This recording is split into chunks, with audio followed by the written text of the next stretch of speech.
Where is it? Where is it? Where is it? Where's the tweet? I don't see it. Going up soon.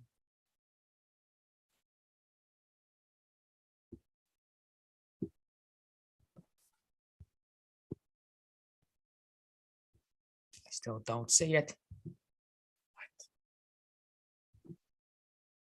Nope, nothing. Full Press Radio Network, Twitter, it says it's there. Oops, I can spell.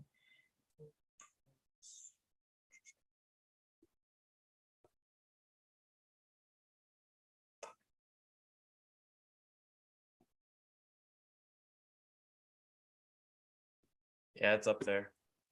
All right, The hold radio on. net on the Radio Network Twitter. Got it coming up. All right. Got it.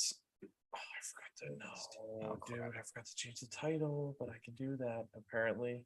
Still, I didn't know that was a thing. You couldn't change it after the fact, but apparently you can. Paste. It's a little delay on going live for anybody you're recording. But anybody on the live right now, bear with us because I forgot to do something. It's okay though, not perfect. All right, let's go. Good to go.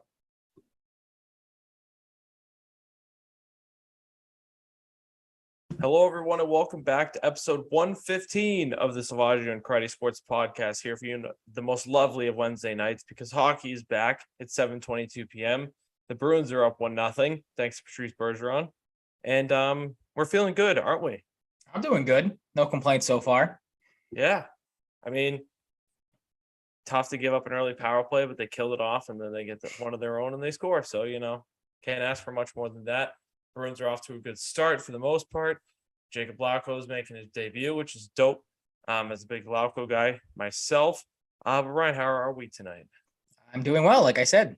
I think you hit on all the points. The Bruins are up 1-0. Well, Patriots, we'll get to them a little later in the show than we usually do, with it being hockey, the season back. But they won, of course, pitched a shutout against Detroit, so that was nice. So we're riding pretty high when it comes to Boston sports as of right now. Most definitely. And then the Celtics too. Sorry, I completely forgot. They start in a couple of days, but because we have so much to talk about in this show, we're gonna save the basketball preview to next Wednesday, because I don't want to really do a 4-hour show, and I don't think you want to either with the Bruins on right now. No, most definitely not. Especially because I was up a little bit earlier than usual today watching the new Andor episode. Finally, like a good one. So finally some action. I'll have to check that out after we're done here. That's nice. Yep. But moments of the week as we start per usual. But before we get there, Bruins chef Keith Garman passed away yesterday. Looked like a pretty young person, and like it was just kind of crazy to see. Anytime you see like the notes graphic from any team, it's easy to suspect the worst, and it was here because Keith seemed like a pretty well respected guy and an important part of how these guys function off the ice, making all their meals and stuff. So wanted to send our best wishes to Keith Garman and his family and friends. You never like to see a member of the Bruins family gone. But for our family as well, being like Merrimack alum, Kevin Salemi, I don't know how many Merrimack people are listening right now, was a legend, to say the least, at Merrimack. He was a photographer, a teacher, a friend to a lot of people, like good for a laugh anytime you're with him. The head of giving people LinkedIn profile pictures. He was big with the professional headshot. Big headshot guy. Yep. Booked throughout the year, and just like a pretty integral part around campus. Definitely one of the funnier guys you'd come across on campus, and just always had some jokes or, just his natural goofiness to him that would make you laugh, and extremely intelligent guy. I mean, a Harvard graduate as well. He was a guy that was like larger than life, and it was really, really upsetting to see, hear the news about his passing today. He had battled with cancer. He's passed away at 61 today. It's terrible. It's something I didn't expect to see in my day today, and I was just crushed at work when I found out the news from you that he had passed away at age 61. And a huge loss in the, Mhm. the Merrimack community and, amongst his family and friends and such. Just, yeah, a guy that was larger than life. Absolutely. I think that's the perfect way to describe it. I think like you mainly a guy that I think maybe some people think of, as the comm department because that's where he kind of hung out. But I think you mentioned it, a big headshot guy, great photographer like he was, great personality. I think, you don't have to be a comm major or work within the comm department to know him. I think that's how well he was, reaching out, getting to know a lot of people. We always had the pleasure of working with him a lot. Having the radio station be right next to where his office was and kind of his classroom and everything. So to see him every day or pretty much every day we were at camp or on campus was always a delight because like you said, such just a laid back and fun guy. When I saw the news this morning, I thought just kind of quickly scrolling through Instagram because that's where I saw it. I think it was the Barstool Merrimack page or whatever it was that had it. I thought it was just like a typical like staff appreciation post or something like that, or just like maybe like a get to know this guy type of thing. And then when you saw it, obviously it was, he passed away from, like you said, cancer.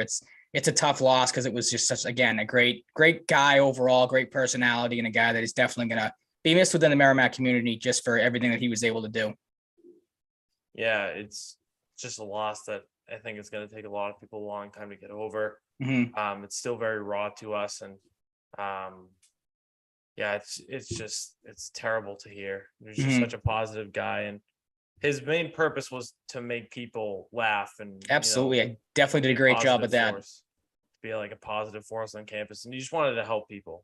Mm-hmm. Like he was the best, and it's an insurmountable loss, and I can't believe he's gone because he was just the best. Nope. He's so good to us. He was so good to so many people, and just like I said, I'm repeating myself, but he was larger than life. I don't think there's any better way to describe it. But rest easy, Kev. You're gonna be missed by so many as you already are, and your legacy will never be forgotten because he's impacted so many lives in such a positive manner. Yep, absolutely. But yeah, it's crazy. It's still very raw, the news, but we wish his family and friends the best. One more thing before moments of the week. I don't know if she's watching live right now, but my aunt and godmother, it's her birthday today, so happy birthday to her. Yep, happy birthday. Love you very much. She listens to the show here and there, mostly live. Moments of the week. Mine, there wasn't like a ton that stuck out to me this week, but the main thing was a lot for me. The dork Braves fan who threw a drink on a Phillies fan. And you think a situation like that leads to a fight. Didn't lead to a fight. It led to the guy who threw the drink on the Phillies fan being escorted out by his wife. Embarrassing. I was going to say better half prevails, I guess, to avoid a fight. But yeah, I mean, that might be a little embarrassing. You're trying to act all tough to whoever, I'm assuming it was the two kids that I saw in the interview talking about it, trying to act tough to them. And then that guy gets pulled away by his wife. So, I mean, kudos to her for stopping a fight potentially. But yeah, maybe, who wears the pants in the relationship type of thing there, I guess, because she wanted no part of any sort of BS that was going to maybe happen if she didn't step in. Yeah, talk about getting alphaed by your wife. Like, it's a tough look for that guy. I don't know. Did you watch the video of it? But did you watch the video of the two kids talking about it though, or being interviewed about it? I saw it in passing, but I didn't watch it. Talk about two dorks or nerds. The end of it, they start chanting "Let's go Eagles" and stuff. Talking about a Phillies and Braves, just the typical Philly d bags. 5 seconds of fame. Oh yeah, this guy out in the stands threw a beer at us and had to be just. They got to go with that because God knows it's not going to be Philly versus Atlanta in the NFL. So no, in the Super Bowl or anything. No, but I have to mention it because I'll get flack if I don't. Chris Black is wondering where the robe is. Not wearing it. That thing is 1,000 degrees. I'm not wearing it. Maybe if we get closer to Halloween. I haven't made that decision yet or not, but I'm not making any promises. Halloween's coming up. Yeah, but that's just come on, what a nerd, what a weirdo. Yep. But yeah, your moments of the week segment is loaded. Oh, I've got a ton. There's just so much happened. I'll start because we really didn't talk about it when it happened last week. I think it happened after the show. It might have been either Thursday night, Friday night when it came out. I'm sure people have seen by now the video of Draymond Green trying to knock out Jordan Poole at this point with the punch that he gave him. Today it was announced after Draymond Green apparently stepped away for what I thought was going to be a while. That seemed to, I thought, be the case. He only steps away from the Warriors for maybe 48 hours, a couple of days. He came back, apparently, according to Steve Kerr. He had to pay a small fine, will not miss any time. He's not getting suspended, and will be available for the start of the Golden State Warriors season. He'll play in the last preseason game, or he'll be available for, I don't know if he's going to play. And then Steve Kerr, I didn't see the interview, but I saw the comment, him talking about this was the quote unquote biggest crisis that the Warriors have had to face since he took over as their job. Talk about it, just completely Bush League BS way of handling this whole situation, that the Warriors don't discipline Draymond Green in any way other than a fine. They don't suspend him for going after his teammate. I saw earlier on when the report in the video first came out that the Warriors were looking into how it got out more so than, punishing Draymond Green for punching out one of his teammates. So the whole situation, if I'm Jordan Poole, I'm like, man, that shows how important I am to this team, that, Draymond Green gets to survive going after me in practice, and he doesn't have to pay anything other than probably chump change out of his pocket. So that was an absolute joke seeing that. I don't know if you had any thoughts on that before we transition into the other quick moments of the week that I have. Oh, yeah. I think, like, Jordan Poole asked for it with the shove, and then, Green smoked him. Mm-hmm, and I saw, I don't know if this is true, but, like, the guy who leaked it got paid, like, over $2 million by TMZ to leak it. Oh, did he?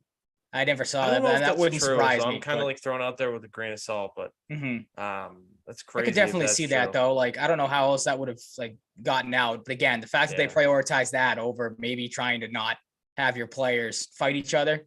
And it was a disagreement. Poole shoved him, like you said, he started it, but in no way, shape, or form is a just full-on flying punch right to his chin or wherever he hit him is a valid response, in my opinion.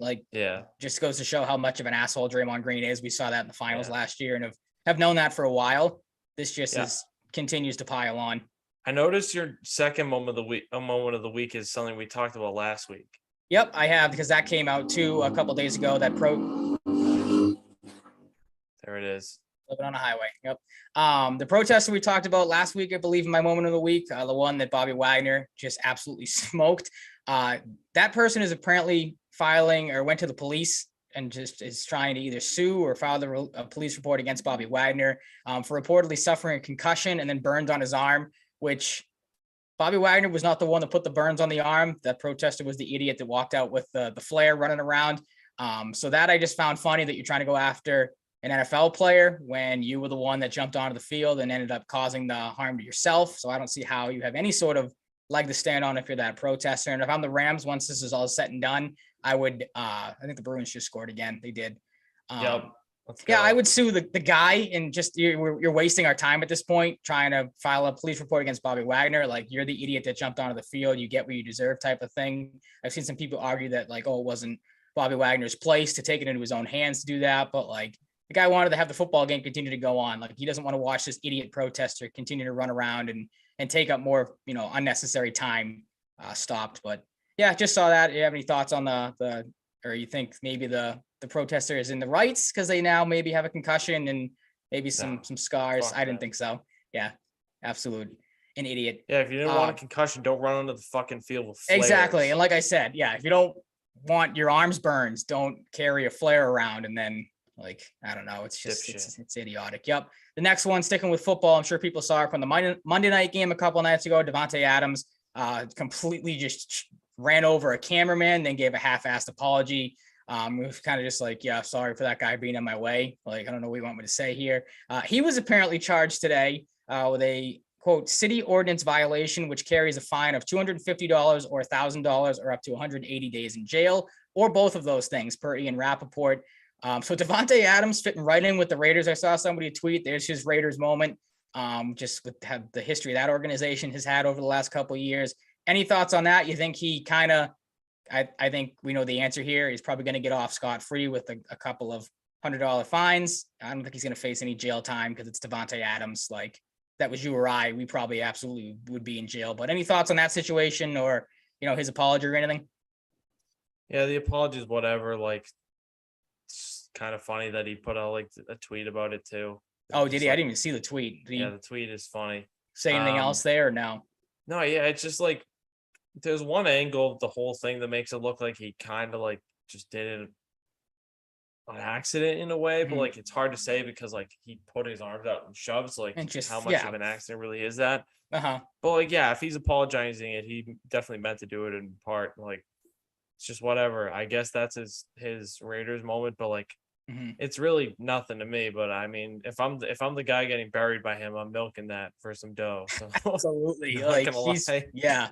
I don't know how you couldn't do that. Like that, I probably would go down that route too. And then the last one, this is from the Yankees and Guardians game the other night. Josh Donaldson, just because he's an absolute idiot and showed it off again the other night. Pimps what he thought was a home run to right field, ends up being just a single off the top of the wall. And then trying to get back to first base, he gets thrown out. Idiot move by him. One, for pimping that. Two, for just not being able to hit a home run out to Yankee Stadium in right field like that. It's a pretty easy thing to do. We joke about it all the time. So, he's got warning track power in that case. Maybe hit the weight room a little bit. And then idiot move by the first base coach too for, high-fiving him going around the base like he thought he hit a home run. And then Donaldson has to backtrack and get thrown out. So typical Josh Donaldson being a douche, being a moron, and kind of getting what he deserved. Of course, the Yankees won the game, so it really didn't mean anything in the end, but I just thought it was funny that, like, again, typical Josh Donaldson type of thing where he thinks he hit a home run and just kind of half-asses it getting back. Yeah, I mean, he's just a douchebag. Yeah. Like, there's been numerous occasions this season where that has come out and shown its ugly head, and it just pops up again here. So can't run away from it.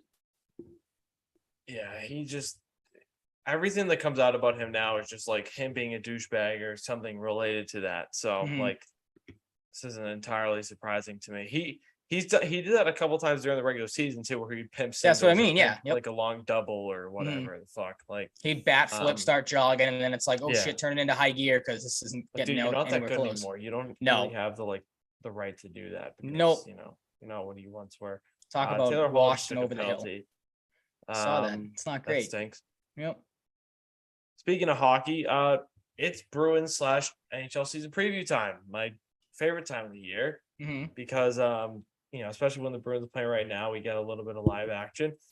Speaking of Taylor Hall, he's starting the season on the top line with Marchand out, Patrice Bergeron, Jake DeBrusk, Pavel Zacha with Krejci and Pastrnak. Already off to a good start. Pastrnak just scored. AJ Greer with Charlie Coyle and Craig Smith, and Nick Foligno, Tomas Nosek, and Jakub Lauko. Poor NHL Lauko. debut poor Lauko. To round out the fourth line, we got Hampus Lindholm and Brandon Carlo, Mike Riley and Connor Clifton, and Derek Forbort and Jakub Zaboral. At some point in the future, we might see Anton Strawman soon. Yeah, they're working on some visa stuff for him, so they'll get that sorted out. And he'll be good. 1 year, $1 million. Olmark starting tonight. I think the top six is fine. A little bit, but like it's whatever. Frederick Stanika notably scratched to start. And they weren't going to send Stanika down because he'd have to go through waivers now. I like that Lauko's getting a chance. He's got some skill and some snarl to his game. Had a tough year last year with injuries, just like a little bit of underperforming. But if you check his stats the year before, he had a pretty good 25 game stint in the AHL. So I think, there's reason to believe he can, for however long he's up, be a good NHL contributor on the fourth line. And Foligno is on the second power play for some reason, which I don't like. So, I mean, just put AJ Greer there. You're looking for a big body. Why don't you put one that can score goals? I was going to say that was going to be my only guess as for why Foligno was on it's kind of probably the same role that Backus had, stand in front of the net, make yourself look big, and hopefully you can get a greasy goal. Or we saw, why can't I think of was it Nick Ritchie? I always get the Ritchies confused. Yeah, it was kind of his role too when he was here. So Foligno takes that over. But like you said, you got to have somebody else you can stick in front of the net that actually has some sort of scoring touch. And Greer has shown that in the past. So why not go with him? But that second power play is going to be a work in progress, I feel like, until you get, some more defined roles for guys and guys get healthier. So I'm not all that surprised they're sticking with a guy that kind of knows the system and, knows how things goes to start. Yeah, I'm with you. Some questions and predictions to start. I mean, how do we think they'll fare without Marchand, McAvoy, and Grzelcyk? I think they'll be okay. I think they'll be above 500, maybe I think 3 or 4 games above 500 if I had to guess. When it's all said and done, when everybody's healthy, barring any other injuries. So I'm not really too worried about it, but it is something to keep in mind. Of course, it's been one of the themes of the offseason. Are you in the same camp, or are you kind of a little? Yeah, I think I had in my notes because I answered these on my own, just kind of going over this earlier today when I saw you had these questions posted. Originally I said they'd struggle. I don't know. I mean, they look good so far tonight. So, I mean, it's going to be ups and downs. We talked about that in the offseason when we found out that, Marchand and McAvoy were going to miss time. A lot of their depth is going to be tested. Obviously you have that when you have not the luxury, but you can sit guys like Frederick and Studnicka and, try to survive that. Grizzlick, as you talked about right before we jumped on here, is probably that it's going to be the next guy back. He was already practicing and skating, I saw, so he might be closer to return maybe than I thought at least. So it's going to be a work in progress. I think that kind of goes into everything with the injuries and the new coaches we talked about. So they'll be fine. I think they'll figure it out. They'll get stronger, obviously, as the season goes on and put together a valid campaign. Yeah, they'll be okay. I think. I don't. They're not going to completely stink or anything. They're not. They still have. It's not like you don't have Bergeron. You don't have you still have plenty of talented guys around this team. Zacha obviously slides into that 2-line. You hopefully get something out of Greer like you saw in the preseason. He's a good piece to have until guys get back. So they'll be able to stay afloat perfectly fine. They're not going to be a bottom tier team with those guys out. Yeah, I agree. David Krejci, guy who just, as they put on the broadcast, had his first point in 520 days in the NHL. How will he look back in the mix? I think we've talked about this in the past, but I don't really have any concerns about him. Readapting to things a little bit, but I'm more on the side of he's going to do really well because he's going to be surrounded by awesome line mates all year in a situation he's not used to being in as consistently, with Zacha and Pastrnak to start, likely Hall and Pastrnak once Marchand's back. Yeah, I'm with you. Concerns? No concerns. I think it's probably safe to say he's going to maybe have a little bit of a slow start here. Just a couple games to get his feet back under him at the NHL level. But after that, like you said, just because of what he has around him, I think he'll do fine. I think I have him. I think my projection for him was right around 48 points, maybe a little more. I had 18 goals, 30 assists for him this year. So I think he'll be fine, but it's going to take a couple games here or there just to kind of get back, into the swing of things. And then obviously with Zacha playing with him for the first time, you're going to have to get that rapport between those two guys, but he'll be fine. Yeah, he'll be all right. What's next here? Can Trent Frederick take a step forward? This is a guy, tough start, being benched, or well, not benched, but just healthy scratch tonight with Studnicka.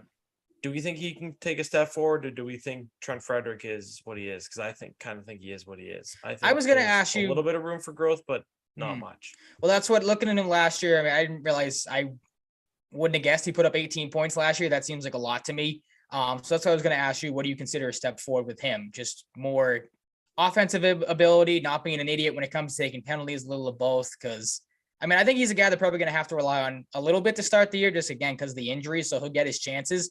But if he keeps playing like he played last year, it's probably not all that egregious to say that he's probably going to end up where he was last year in and out of the lineup like he was. So that's why I'm kind of on the fence of what do you actually consider a step forward for him. Yeah, I think a step forward is around the same amount of points, just more consistency for him. More playing time, maybe, or more. I want to see him earn trust, and that Montgomery's system could be beneficial for him. We don't know. True, but I think what he's going to cap out at is around an 18 to 24 point per season guy at best. I just want to see a more consistent impact player. I think we'll get a marginal step up, but not a stud out of him. I think he just is what he is for the most part, but I think he's a guy that's going to know he's got a lot of pressure on him, and hopefully will rise to the occasion. And speaking of one of his competitors, AJ Greer, do we think he can earn a long-term spot for the majority of the season, if not for an extended stretch here early on? Or do we think once everybody's fully healthy, he is the guy going back down?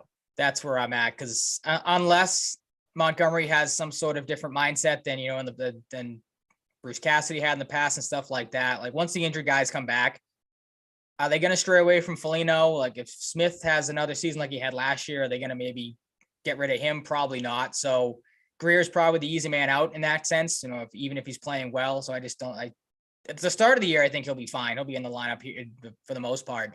But once Marchand comes back, you're going to have to move some guys around. And they've obviously shown in the past they don't want to move Foligno out of the lineup, and Craig Smith's, here to stay, it seems like. So I don't think his stay is probably going to be long term. He'll be a guy that kind of gets bounced around here and there, which stinks because all the things I've heard, it seems to say that a lot. He's a fan favorite. Obviously, we've talked about that. He impressed in the preseason, so he's a guy that has shown some glimpses. But do you trust him over other guys? And right now, I feel like they're probably going to say no.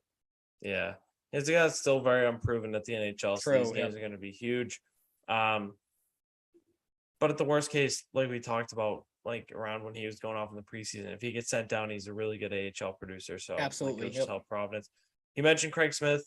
Next up on the itinerary is, do we think Craig Smith will bounce back? Because 36 points last year wasn't necessarily a bad season, but I don't think we saw the best Craig Smith, particularly in the first half of the season. I think like around after the trade deadline, he started to figure things out a bit.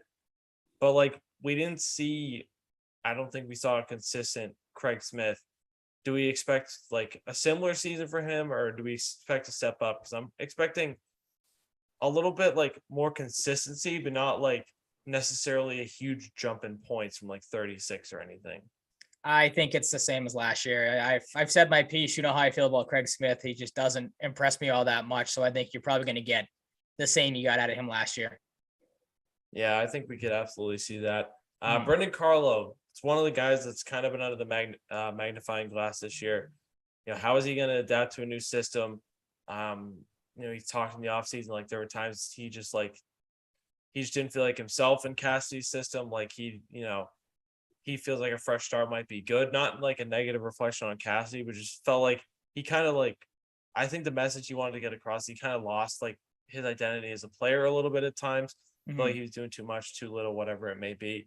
Are we expecting a different Brendan Carlo this year? Because I am, because I think this clear head for him and what he talked to Fluto Shinzawa in the offseason about is going to be big for him. There's going to be less pressure and he's just going to kind of lock back into his mode. Is he going to be that like elite shutdown guy we've seen him at the times in the past? Because I can't speak here.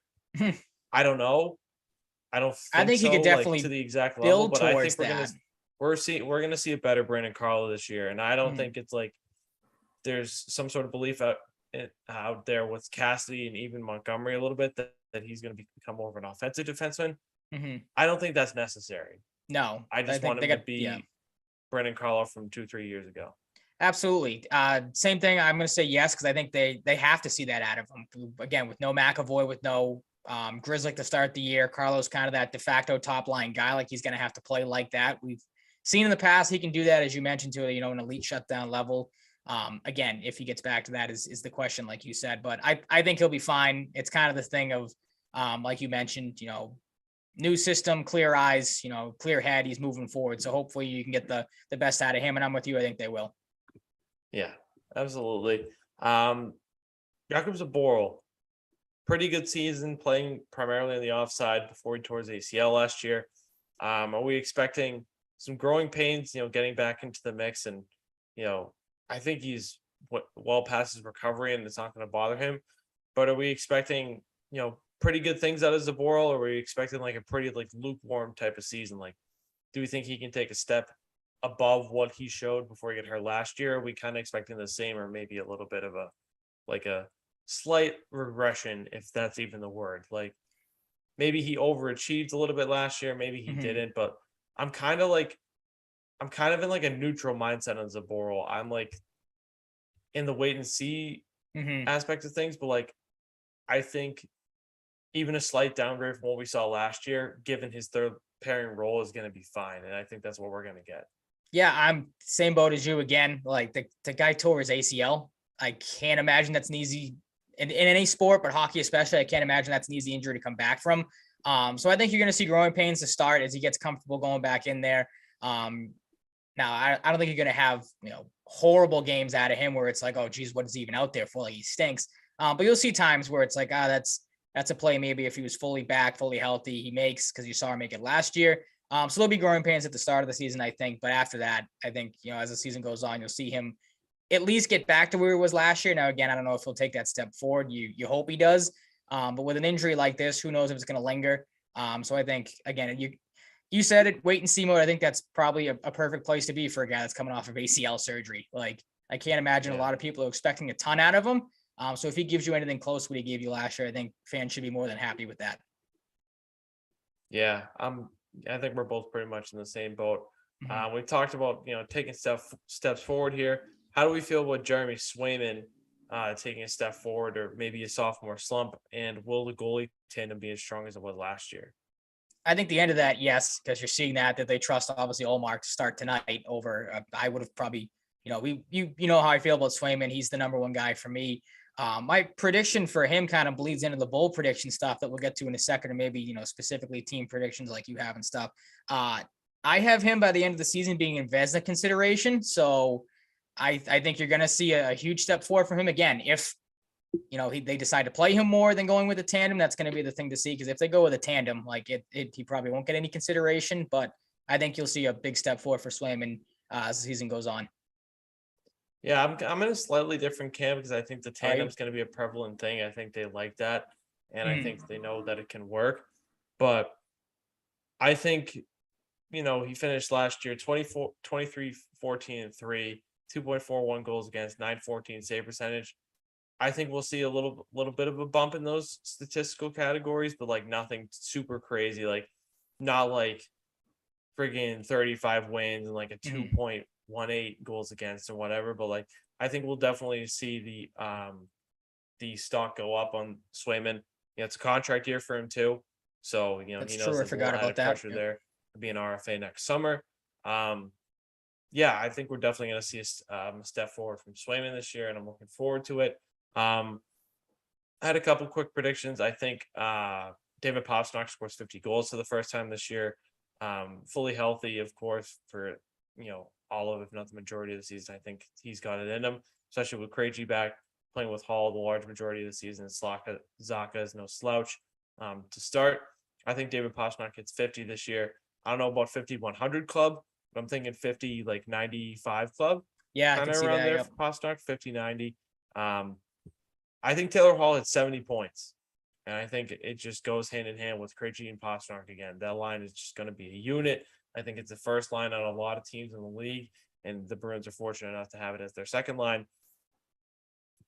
Taylor Hall has become a facilitator more so than a goal scorer in terms of playmaking, but I think he's going to fall into that role nicely, maybe like a 25, 45, 25, like 50 guy, maybe even like close to 75 points. I think he's just going to play really well this year. In a full year in the mix again here, he'll just continue to get better. And sticking with the theme, I think, there's no growing pains for David Krejci. I think he at minimum has 50 plus points. I think 60 is absolutely in the range. I think this line is just going to go off this year. And my record prediction for the team, 54, 22, and 6. Very high on the Bruins this year. Yep, I am. All right. 54 wins. That's the benchmark. They had what, 50? Was it 51 last year? 51 you remember? Or 50? I thought I heard 51 earlier today, but I might be wrong. So pretty sure it was 51. 3 better than last year. Okay, I could definitely see that. Obviously, with the additions they had, bring back Krejci, that should be good enough for a couple more wins 51. Than they had last year. All right, that makes sense then. As for mine, I got a couple similar to yours, as I already said. The Swayman question on yours gave one of mine away, so I have him as taking over the main starting duties and ending up the year as a Vezina consideration. Maybe not a top 3 guy, but maybe on the outside looking in, like a 4th place, 5th place type of finish type of thing.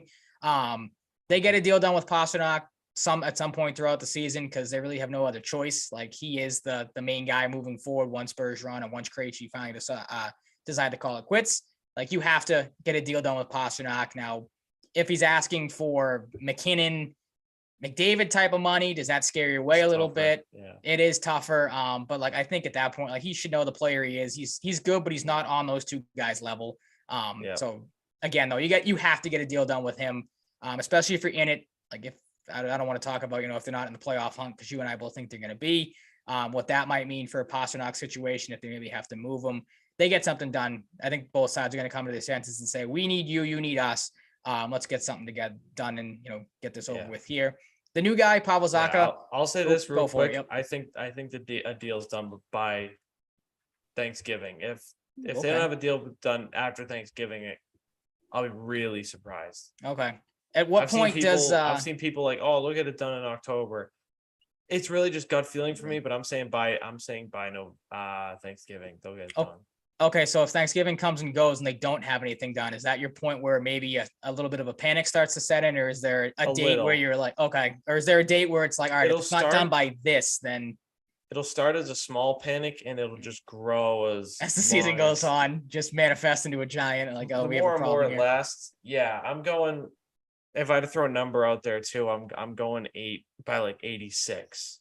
Okay. I'd say like around like 10.6, 10.75, maybe like just shy of 11, maybe just over 10.5. I think probably that 10.5 to 11 range is the sweet spot in terms of, what he's going to get, not like ideally, but I think the floor is 10. I think he's getting 10 plus I agree with you, minimum. Yep. I'd be really surprised if it goes under 10, but I'm going by Thanksgiving they get it done. Okay. I will absolutely take that then. That would make me very happy if they can get a deal done with him. For the new guy, Pavel Zacha, he reaches 40 points for the first time in his career. I have him with 18 goals. I think looking, if I remember correctly, his career high is 17, so one better than that. And 22 assists. I think he's going to gel nicely after the first couple games. Again, it's going to take a little bit of time to get acclimated with Krejci and Pastrnak, and if they decide to move him up and down the lineup, but he's going to be in good shape wherever he is. I think he puts together a really solid season for the Bruins. Like you, I'm high on Taylor Hall this year. I have him flirting with 30 goals. Somewhere in the range of 24, 28. I know you said he's turned into more of a playmaker, but again, that being on the top line is going to help him. You don't see many guys struggle when you're up there playing with Bergeron, and even when he gets moved down, you're still with Krejci and Pastrnak. Those are two solid options as well. Plus, having Krejci back, Krejci's not the biggest goal scorer. He's more the facilitator guy. So I think, with him there, Hall maybe doesn't have to go into that role that he had last year, and he can just focus in more on the goal scorer that he used to be when he, first came into the league. So I think that's obviously going to be a good fit for him there. And then, I have a lot of, more positive predictions. This last one, as we get kind of into the season and, the standing predictions and how things are going to go. I hate to say it, and I've seen a lot of people say this, the banking on Bergeron back and Krejci coming back. I've seen this story before. I bit into it too much last year of the whole, let's win one if this is Bergeron's last year. Let's win one if this is Chara's last year, way back then. I don't know. I just can't get on board with it. So I think they'll put together a solid season, but with what the rest of the league did, the rest of the teams they have to stack up against, I don't think this is a Stanley Cup run for this team. I think they're probably going to go out, second round, hopefully not the first round, but I don't know. I have to see some great improvement as the season goes on for me to really, bite in. There's still some questions. Again, the injuries, the new head coach, how do they work with him? So I'm kind of in wait and see mode with this team. Gotcha. That's fair. Definitely fair. Shall we get into our preview and predictions? Sure, I think so. This is what we're here for. Yeah, we'll start with the Atlantic. I am high on the Bruins. Yes, I think they're going to win the division this year. I think a full season of Krejci back, full season of Hampus, get McAvoy and Marchand and Grizzly back whenever they return. I think this is the best team in the East on paper, 100%. And I say that because the Lightning, who I have finishing second, lose Andre Palat, who, isn't like a huge, massive scorer like Braden Point or Kucherov or Stamkos, but was a leader, was a clutch player in the playoffs for them, and could, score goals when he needed to, and, bring some physicality, and he was just a good winger on the left side for them. He goes to New Jersey. They lose Ryan McDonough for pretty much nothing in a salary cap dump trade. I think they got fairly worse, and I think the Rangers exposed that last night. I think the Rangers looked really good. I think Tampa, has some holes, especially on defense. I think Cal Foot's going to be asked to do a lot. Philippe Myers in the top six, not even really an NHL defenseman. He's got a lot of pressure on him. Tampa's just not as good. They'll be in the mix, but they look vulnerable for the first time, you'd say. They're vulnerable, yeah. Like pieces are going to chip away a little bit. They're, Anthony Cirelli's recovering from shoulder surgery until December as well. So that's going to hold them up. Their number 2 center. But yeah, I think the Lightning will still be good. They're still the Lightning. They're still a threat. I have them finishing. I think them and the Maple Leafs are going to go back and forth to the number 2, 3 seed.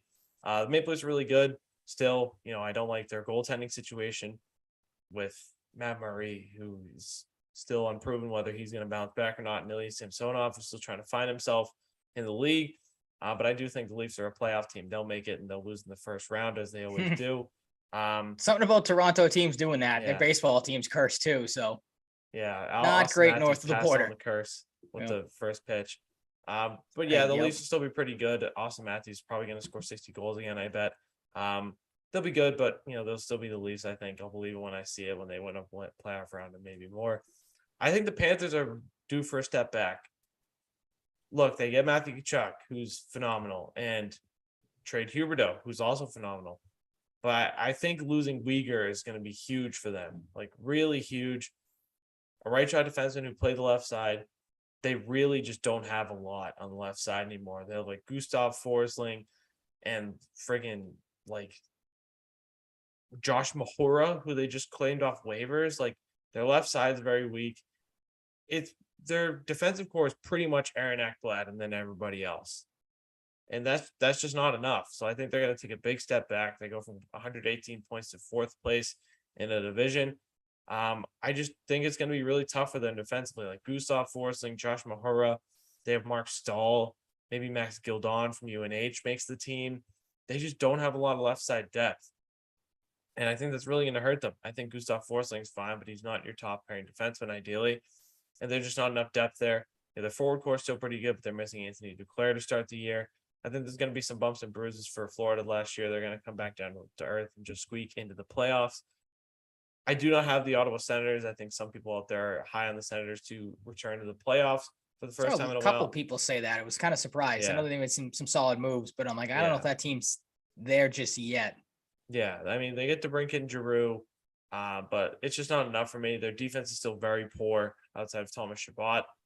Pretty much like all bad defensemen besides him, unless Artem Zub is fine, but he's still a work in progress. It's pretty much Chabot and Zub, and with a heavy emphasis on Chabot there. I don't think they have enough defensively. Cam Talbot's hurt to start the year in net, albeit a big upgrade for them when he comes back, but they're just not quite good enough. They might be close to securing a playoff spot, but I don't think they will. The Red Wings, another team that's building towards things, but I just don't think they're quite good enough yet. I still think they need some work done on defense. Derek Lalonde's a nice fit at coach at the new head coaching position with him leaving Tampa. But I think Detroit is getting there, but slowly but surely they're just not good enough to make the playoffs. But at the same time, if they get hot enough, I do think they could bump Florida out of the playoff picture. I really do. I don't think it's going to happen because they're still just good enough to make the playoffs. I think, even though they've taken some hits on the back end in particular, but I don't think the Red Wings are quite there yet. I don't know if they're good enough to get into that top 4 of the division yet, but they're getting there.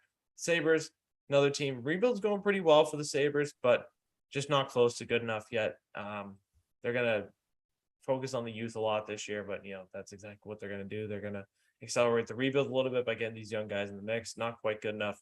And the Canadians, they get the first overall pick in Juraj Slafkovsky. They've got a youth movement going on defense and a little bit up front, but just not good enough. Carey Price is probably not going to play again this year. They'll be relying on Jake Allen and Samuel Montembeault. They're just going to be a bad team this year.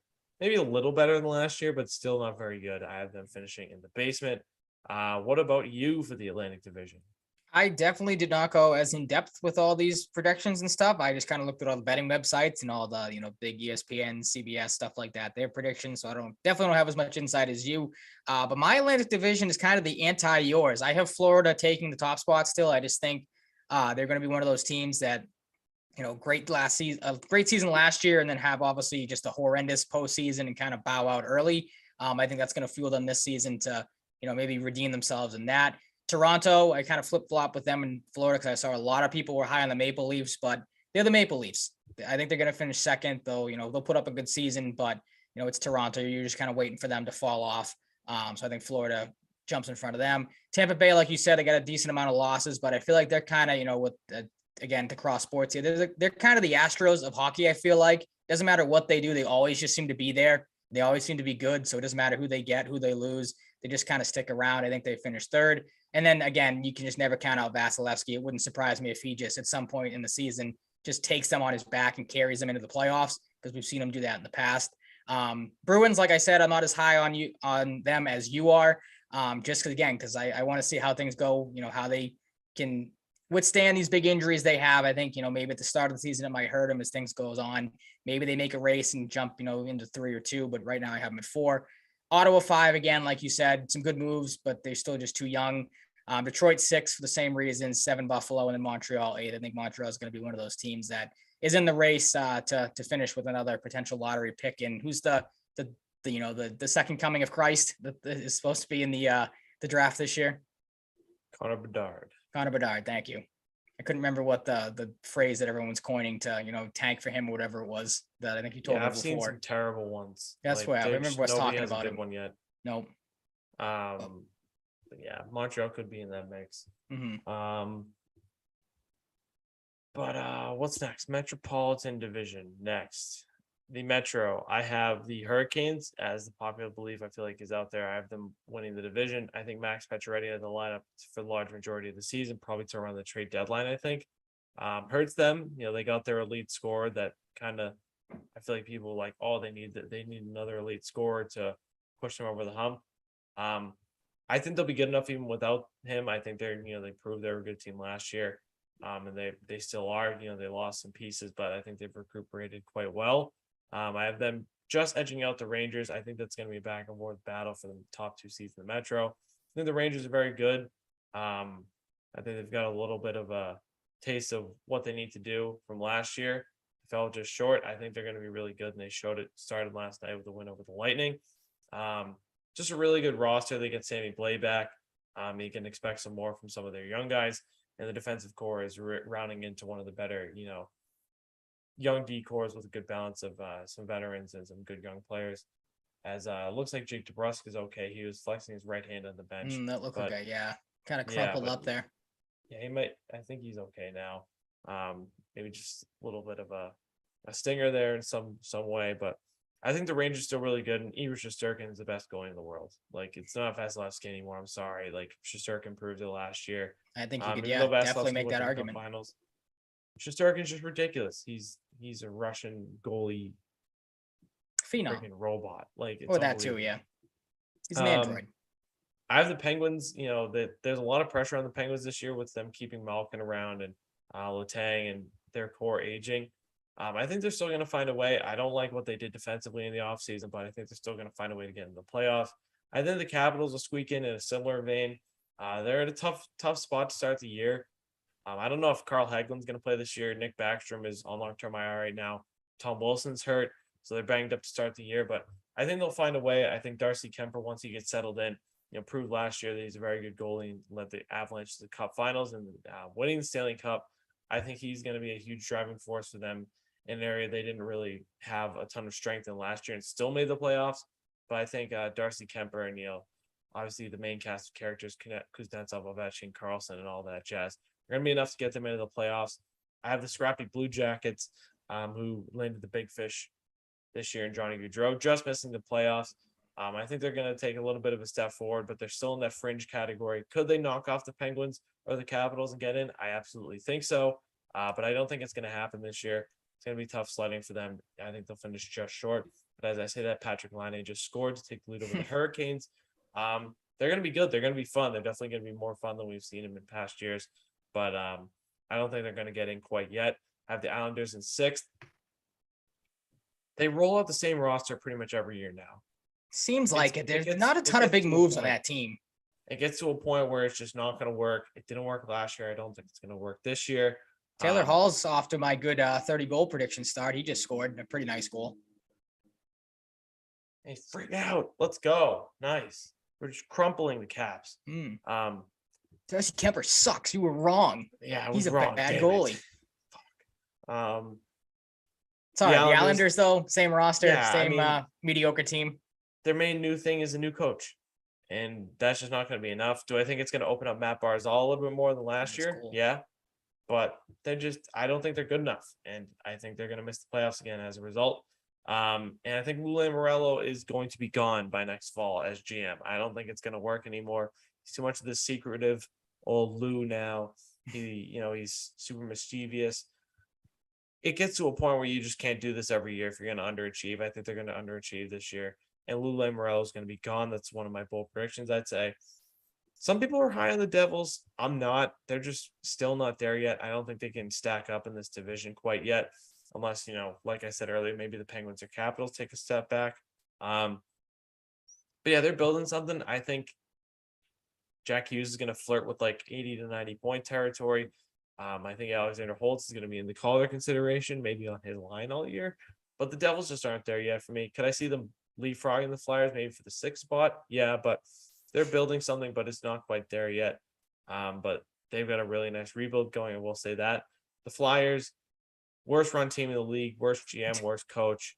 Sean Couturier is injured to start the year. Ryan Ellis, who they traded for last year, is probably not going to play the whole season, it looks like. He's just got tons of injury stuff going on that has just been setting him back over and over again. I think the Flyers finish in the basement. They're just a terrible team run by idiots. So, all right. That was not harsh in the slightest. No. Hopefully there are no Flyers fans watching because they're not going to be happy. The Bruins are moving the puck really well. I keep getting I don't want to say mesmerized, you want to change your standings prediction? Nah, that's too early for that. I can't backtrack now.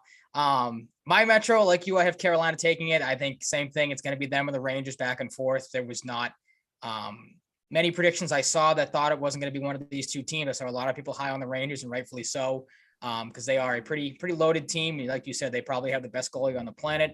But I think Carolina squeaks it out. They traded for Brent Burns too, didn't they? Or they brought him in. Yep.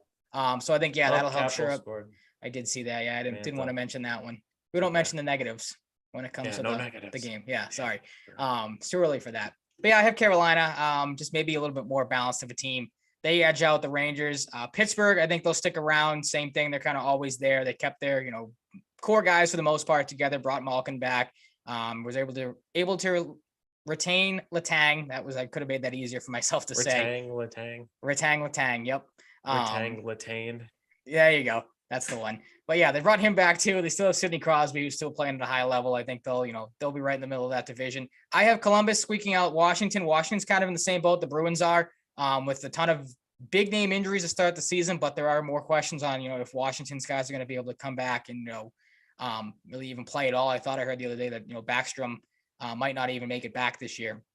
I don't know how true that was or not. He's got a tough, I think he had like a hip injury last year, maybe something else. Yep. So that could be a big injury. Older. Yeah, a big injury for them. I mean, just watching this game alone, they don't look all that great defensively in their own zone. The Bruins are beating them to a lot of loose pucks. So, they could struggle, maybe surprise, maybe be one of the more surprising teams that struggle throughout the season. They finished just out of the playoffs in 5th. The Islanders, like you said, I kind of read the same thing, that they bring back the same team every year. It's the same team that wasn't great last year, not a ton of improvement. So they finished 6th.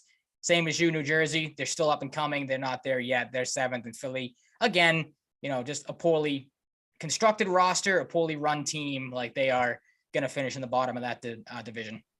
Yeah, they stink. Pretty similar Metro predictions, but I feel like for the most part, there's a lot of consensus amongst people. That was the easiest division to kind of pan out a little bit. Like, there wasn't a ton of, the 4th place team could finish first, like in the Atlantic. Some teams might not even make the play. Like, there was a pretty easy consensus that, the top 4 or 5 teams are the ones that you're going to see kind of run that division. Yeah, I agree. On to the Central. They lose Nazem Kadri, and Darcy Kemper, but they keep pretty much everybody else. I like Alex Newhook to step into a number 2 center role and play pretty well for them. Probably not Kadri level right away, but I think the Avalanche are still the best team in the Central. I have them finishing 1st. I have the Wild finishing 2nd. It's going to be a little different last year. No Cam Talbot this year in net, but they still do have Marc-Andre Fleury and a good young backup in Philip Gustafsson, who they traded Talbot for.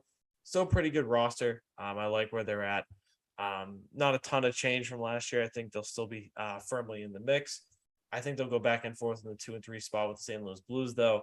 Blues big offseason, locking up Thomas and Kyrou long term. Still pretty solid roster. They lose Ville Husso and have to rely on Jordan Dickhead Bennington. I hope it goes poorly for them. But they signed Tomas Greiss, so anytime Bennington's in net, that's probably a loss, even though they can score goals, because Tomas Greiss is pretty bad. But maybe he does better with some better defense in front of him. I don't know. But I think the Blues finished 3rd. I have the Predators in 4th. I like the addition of Nino Niederreiter. I like them getting Ryan McDonough for pretty much nothing to an already pretty good defensive core. They stupidly let Connor Ingram go on waivers, even though he stepped up for UC Saros in the playoffs a little bit last year. Looked pretty good late in the regular season. They lose him to waivers for nothing to Arizona. But now they want Kevin Lankinen to be their backup for some reason, who's bad. But maybe another guy with good defense could be good. But, still pretty good roster. It'll depend on, like last year, Johansson and Duchesne going back to their old form was big for them. So we'll see if that happens again this year. If it doesn't, it could be pretty tough sledding for them. I have the Dallas Stars just on the outside looking in. They waited a long time to get Jason Robertson locked up. Still pretty good roster, though. I like the addition of Mason Marchment. They lose John Klingberg in free agency as expected, but they trade for Nils Lundqvist. We'll see if that works out for them. They're betting on him a lot, gave him 2 pretty primo picks for him. The Winnipeg Jets in 6th. Turbulent offseason for them. It looks like Mark Scheifele could be gone after, this season or something.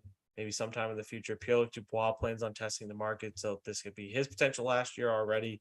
Winnipeg, they stripped Blake Wheeler of the C. Connor Hellebuyck proved last year he isn't what he once was. I think this is a team in limbo, still trying to figure themselves out. I think they missed the playoffs as a result. The Coyotes in 6th, who the Bruins will, or 7th, who the Bruins will see on Saturday. I might be there. Looking forward to it if so. Look, they're bad, but they're just not as bad as the Blackhawks. And the Blackhawks are finishing 8th. They stripped down pretty much their whole roster this year. I think the roster deconstruction will continue. I'll get to that in my bold predictions. That's a great prediction. When I saw that earlier, I'm like, oh, that's as bold as a prediction as bold gets, I feel like, when it comes to the NHL. Yeah, it just feels too perfect. It feels like it's time to move on, kind of. That's kind of where I'm at with that with the team. Fit for one player, I think they will trade. Feels just too perfect as well. But yeah, the Blackhawks are fully embracing the tank, and I think they will end up with the number 1 lottery ball odds for Connor Bedard. Will they get him? We'll have to wait and see. Who knows? It's a long ways away. Plenty of hockey to be played before that. Anywhere in the top 3 this year, you're not hurting. It's a very good, very good draft class. That's what I've heard, and that's what you've told me. I will take your word and all the people I've heard from what they say as well. As for my Central, I like you. I have Colorado. Like you said, they lose Kadri, but that team is just still loaded. I don't think you have any sort of Stanley Cup hangover when it comes to them, just because they're that good of a team.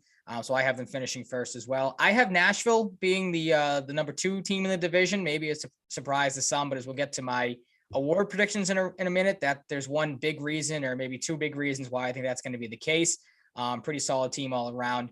Minnesota, I have 3. St. Louis, I have squeaking in at 4. St. Louis is kind of the same way as Tampa Bay, not maybe at the same level, but it seems like they're always kind of there, no matter what they do or, who they bring in. Dallas at 5, Winnipeg at 6, Arizona and Chicago 7 and 8, again, because those 2 teams, like you said, Arizona's on the up and coming, but you're not going to be able to compete in that division. The Winnipeg thing too, I saw that the other day that they stripped Blake Wheeler of the C, which I never understand, like, especially a guy like of his caliber and, the guy that, the career he's put together. It just seems like that team is kind of heading for a little bit of an implosion, maybe, or like just some craziness from within. And I'm just interested to see how that team goes as the season goes on. If any sort of turmoil, like you said, or anything comes out of that. Yeah, I think they're poised for a rebuild. I don't think Scheifele and Dubois are going to be around long term, so we'll see what they do. But you never know. But it certainly doesn't seem like they're going to be around long term. Onto the Pacific Division. It's funny how I've turned the page on the Flames so quickly from last year. I had them finishing like 5th or 6th in the division last year. They made the playoffs. They made a run. I am not going to do the same this year. I'm going to put the Flames winning the Pacific this year. I think losing Kachuk and Gaudreau would cripple any franchise, but not them. Brett Treliving put on a clinic, getting Jonathan Huberdeau, getting Mackenzie Weegar. They're still a really good team. They're really good defense, managed to get even better with the addition of Weegar. Jacob Markstrom was fantastic in his first year as their starting goalie. I think they're still a really deep team, poised to win the division and compete with the Edmonton Oilers to do so, who I have finishing 2nd. The Oilers, still pretty good. I mean, a full season of Evander Kane on McDavid's wing, most likely, probably going to lead to a nice little 40-piece for Evander Kane. He's just going to eat up, and McDavid's just going to eat up the points, feeding him all the time. I think the Oilers are going to be really good. They're just going to be firmly in the mix as long as they have McDavid and Draisaitl. But, they're building a pretty nice team around them as well. And we'll see how Jack Campbell does as their starter this year. I think he'll do just fine. The LA Kings, big move for them in the offseason was Kevin Fiala. They got their 2020 top 10 pick, Brant Clark, making the opening night roster as well. He didn't play last night, but he's in the mix. We'll see how he does. Right shot defenseman. Still a really good team, really deep. I think the addition of Philip Deneau worked really well last year, and they've built quite the roster. But if their defense can hold up and give the goaltending enough support, I think they'll be in the playoffs again. The Vegas Golden Knights, led by Bruce Cassidy, won last night over the Kings, but I think it's going to be a little bit of a tough year for them. They add Phil Kessel, but they trade Max Pacioretty and Dylan Coghlan for nothing, for salary cap space. Took them a long time to get Nick Hague locked up.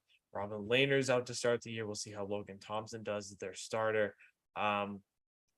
It's going to be a weird year. It's going to be a tough year for Bruce Cassidy at times, but I think he'll be able to get them into the playoffs around the 3rd or 4th seed in the division. I'd say I'd put the L word on the Flames and Oilers taking the top 2 seeds in that division. But I think the Golden Knights will be in the mix and they'll make the playoffs. But a lot will be dependent on how Jack Eichel does in his first year on the team as well. Because Bruce Cassidy, they won last night, but Brett Howden on the second line is weird. He's bad. I saw that on Twitter. People were like, what are these lines that he's putting out here the first night of the season? He's hardly a top 12 forward. Michael Amadio on the third line is really weird. Partially because they're missing Nolan Patrick for the year, dealing with concussion issues. He's out for the season. He's just got horrible concussion misfortunes. It's a weirdly constructed team. It's just really what it is, and we'll see how their goaltending holds up. But I think they'll make it in there. I think the Canucks will miss the playoffs again. The Canucks are weird. They're like sort of building something on the fly, but I don't think they're quite there yet. I think there's some things they need to sort out on defense. Still, even though they added Riley Stillman for some reason. They're probably going to bump Jack Rathbone out of the mix, which is stupid because he's one of their top prospects. I think Tyler Myers is bad. I think Oliver Ekman-Larsson is bad. Quinn Hughes is really good. There's a lot of moving parts going on in that defense. And, offensively, they should be okay. They had Andre Kuzmenko in the offseason. They still got that young core.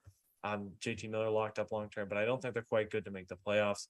The Kraken, another team in this division I had highly last year, like the inverse of Calgary. I'm not so high on this year. I love Andre Burakovsky as an addition. I love Matty Beniers. I love Shane Wright through the draft. But I'm not going to be as high on them this year because it didn't work last year. I still think they're a work in progress. I still think their goaltending is going to be fairly bad. One of the worst combined goaltending seasons ever last year. I think I just saw Connor Sheary in a replay score. He did, yeah. It was a weak goal, 5-hole on Olmark. It kind of flipped off the tip of his stick and went 5-hole. It's like one he probably should have had. 5-hole was way too open on that type of shot. Yikes. Yeah, I don't think the Kraken are going to make the playoffs this year. They're building something slowly, but not quite there. They also had Justin Schultz from the Capitals. The Ducks had Ryan Strome, had John Klingberg. I think John Klingberg's pretty much here to cash out and retest the market next year, and they're probably going to trade him at the deadline for a pretty penny because he's on a 1-year deal. They're just not quite good enough. Really good rebuild going, but it's a rebuild, so I don't think they're making the playoffs.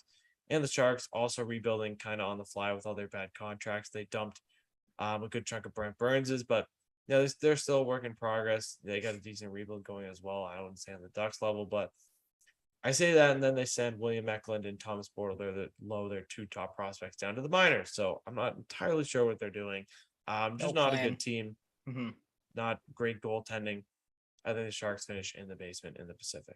All right. I, like you, I think it's a lock for the 1 and 2 seeds, or the 1 and 2 teams, Calgary and Edmonton. I'm higher on Vegas. I like Bruce Cassidy. I know he kind of got the shit end of the stick here. There's been some reports obviously that came out that, maybe the stuff on players not liking, his system and wanting to play for him, maybe are more true than maybe you thought, but I don't know. I'm holding out hope. I think he's going to do good in Vegas. So I have them finishing 3rd between Vancouver and LA. Honestly, I didn't know a ton about either team. So I legitimately flipped a coin to try to figure out who's going to finish 4th and who's going to finish 5th. Vancouver won the coin toss, so they get fourth in the division. I have LA missing out again on a coin toss, so read into that how much you will. And then the bottom three: Anaheim, Seattle, San Jose. To me, they're all kind of teams just kind of, like you said, mold into one of all teams that are trying to rebuild on the fly and are building towards something. But with the top two teams in that division, I mean, and then Vancouver, LA, Vegas, all in the mix for the final three. It's or final two spots rather. It's going to be tough for any of those bottom three teams to make any sort of headway and any noise in a tough division. I agree. My bold prediction this year is that the Rangers trade for Patrick Kane at the trade deadline and reunite him with Artemi Panarin. I think they're a contender. They have an extra first-round pick now, given the Nils Lundqvist trade. I think they move Capo Kakko, a first-round pick, and more at the trade deadline. Get a little specific with it to reunite Patrick Kane with Artemi Panarin. I also have the Rangers going to the Eastern Conference Finals, defeating the Bruins. Unfortunately, I think Rangers and Bruins is a very likely possibility. That'd be a fun series. I think the Rangers, having Shesterkin and adding Patrick Kane in this event, even without him, I think that they could beat the Bruins. But I do think they will make a splash this year. They're trying to, they're going to be looking to add another layer to a good team they had last year in the playoffs. I think adding Patrick Kane is the right way to do that. I think Jonathan Toews will be traded as well. I think they're going to strip it all down. Jonathan Toews has been much more anti rebuild as more than Patrick Kane. I think they're both gone by the deadline. I think the Rangers beat the Bruins in the Eastern Conference Finals. I have the Flames topping the Avalanche, spoiling their chance to go back-to-back and going to the Stanley Cup Finals to represent the West, playing the Rangers, and I have the New York Rangers winning the Stanley Cup this year over the Calgary Flames in 7 games. I think this would be an awesome series. I think it's a toss-up at that point if both teams are playing to the best of their abilities. It feels weird picking the Rangers because we haven't even been alive to see the Rangers win a Stanley Cup, so they'll be first. But yeah, I think they're good enough. I think the Rangers and Flames are going to be right in the mix as big-time Cup contenders this year. And the Rangers just edging out the Flames in this event. And Igor Shesterkin winning the Conn Smythe because he's just unstoppable. I'm going to believe it till he gives me a reason not to. All right. I did not have any bold predictions, nor did I have any conference finals matchups. I just went right to the main event, the Stanley Cup Finals. I have, like you, Calgary in it, but I have them losing as well. But my matchup is Carolina over Calgary. Again, I like what Carolina put together. And I have the Conn Smythe going to Frederik Andersen because you need good goaltending when it gets to the playoffs. I think he can, stand on his head, maybe make a run and dethrone a pretty powerhouse Calgary team. Yeah, I think it's reasonable for us to both have the Flames in the mix. I think it's going to be right with the Flames, Avalanche, and Oilers again. I think those are pretty much the de facto top 3 to get there. With I'd say like the Rangers, the Bruins, and maybe even the Lightning if they can scrap together in the East, but maybe the Hurricanes as well. We'll see. Yep. For awards predictions, I have Connor McDavid winning the Hart, best player in the world. I think guys like Shesterkin, Makar, Matthews are going to be in the mix. I'm going Connor McDavid this year.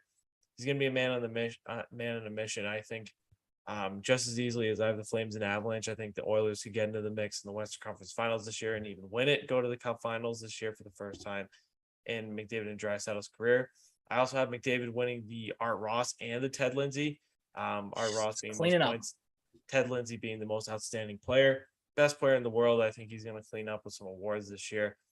Not quite win the cup. I mean, it'd be pretty crazy if we won these 3 awards, then won the Stanley Cup and maybe even the Conn Smythe. I think one it's of the very greatest possible. seasons put together ever. Yeah, it'd be pretty nuts. I do not have him adding another one to his repertoire with the Rocket Richard, though. I think it's Austin Matthews' award to lose until he does lose it. Guy scored 60+ goals last year. Got to put respect on his name. The guy's just ridiculous. Ridiculous release, ridiculous nose for the net, and just hockey IQ off the charts. Just knows where to put the puck and is an extremely talented player. I don't feel super confident about this one because I think award fatigue is a stupid thing in sports. So I think, Bergeron could have another all-time crazy good 3-zone season as 3-zone dynamo that he is. But I think he could lose he wins it all the time. Let's give it to Lindholm or Cirelli or freaking Joel. Well, that's what I was going to say. Name me a better player with a chance. I can't think of one that comes to mind. I know, again, it's recency bias, so maybe it's the Bruins fandom talking, but yeah, name me another guy that is better suited to win the award. Yeah, I'm going Bergeron. I'm going Bergeron again. What he proved last year was ridiculous. I don't see him slowing down very much, if at all. Cale Makar, Norris Trophy. I mean, guy proved he's a top 3 player in the whole league last year, and I think he's gonna do it again. He's just ridiculous. I think it's absolutely his award to lose, but Roman Yossi might have something to say about that. Calder Trophy, Matty Beniers, the Hingham Mass product. Guy starting off the year on the Seattle top line. He did so for a lot of his time there last year at the late portion of the season. Had 9 points in 10 games last year to end the regular season. It's pretty good. I think this is a guy that could end up with 50, 60 points right away in his rookie year. It's going to be all Michigan guys pretty much this year. It's going to be Matty Beniers, Rowan Power, Thomas Bordelot if he gets called up, maybe Brendan Brisson if he sneaks into the mix and gets called up by Vegas, Kent Johnson, who's temporarily in the minors but will be back up soon.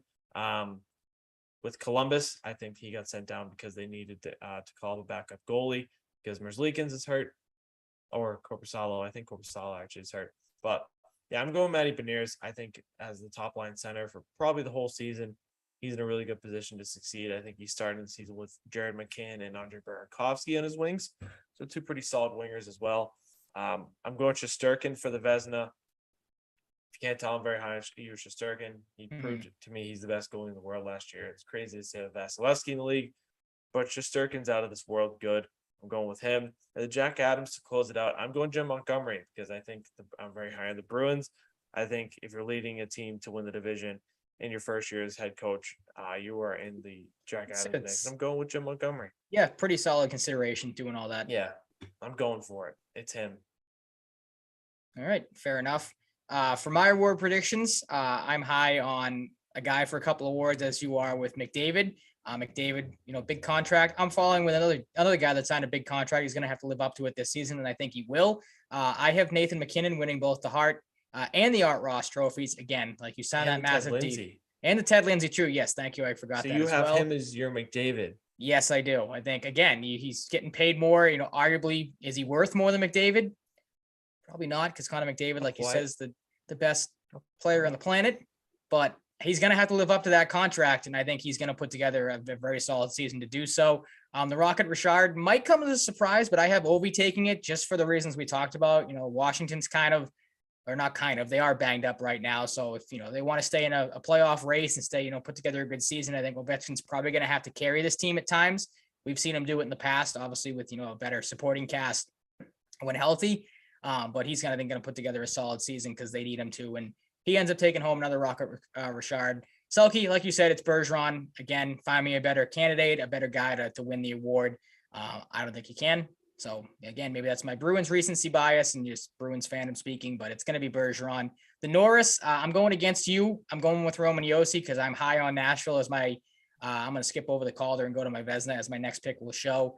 I just think it's Yossi's award to win. I know Cale Makar, who said is a top 3, top 5 player in the league. But he won it last year. So I think, let's give it to Yossi this year just to be different.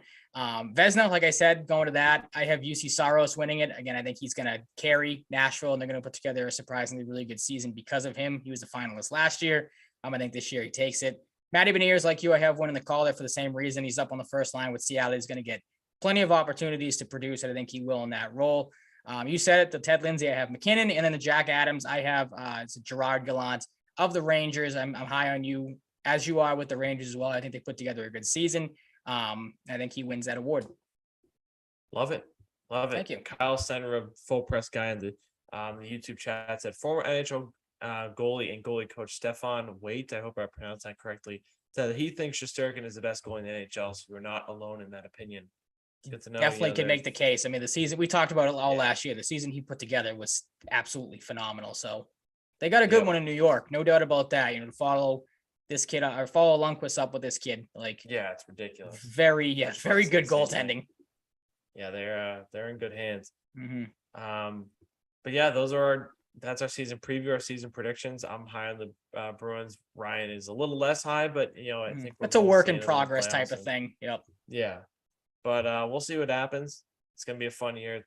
So exciting to have them back right now, even though they're killing a penalty after they've let up 2 goals recently. So hopefully they don't make it 3. That would make me sad.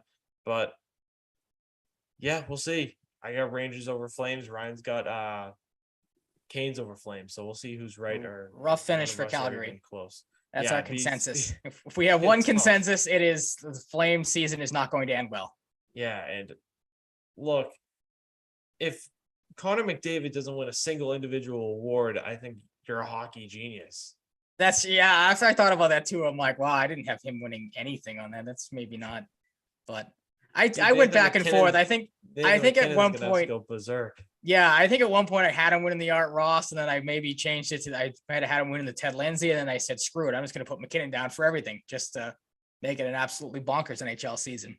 Yeah, like I said, you got to live up to that contract. Like if he doesn't put together some sort of ridiculous season, like yeah, true. I mean, it's insane. We shall see what happens. I'm very excited. You know what else I'm excited about is the Patriots blanking the Detroit Lions. It was very nice. Even Definitely though, not expected. They are the Lions. True.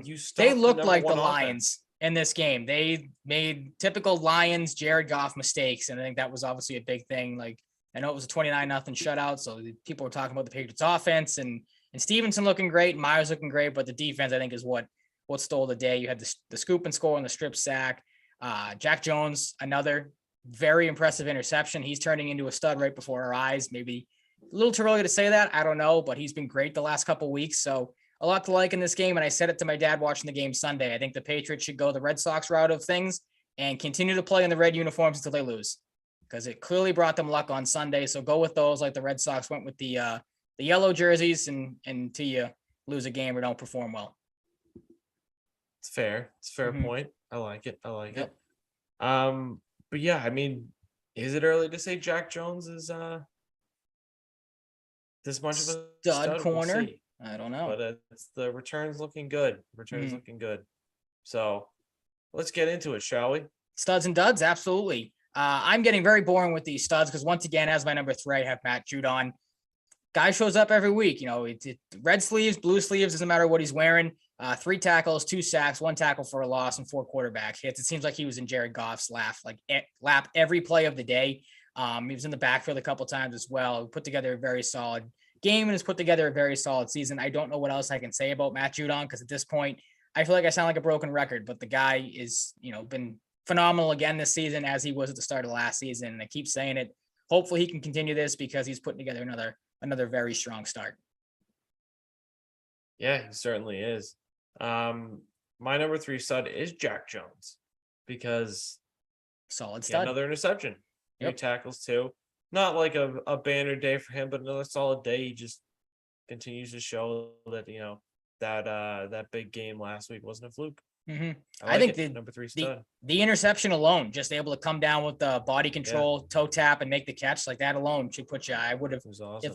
If I did an honorary mention, I definitely would have had him in it just for that reason alone, because he was good again. And maybe now NFL quarterbacks are starting to realize maybe we shouldn't be picking on this kid, like he said in the Green Bay game that got him in some hot water, which I didn't get. I know it's the Patriots, you don't tend to do that type of stuff, but the guy's cocky and confident. I like it. So continue to be that way and continue to make big plays like he did on Sunday, and I'll be perfectly fine with him running his mouth a little bit if he can back it up.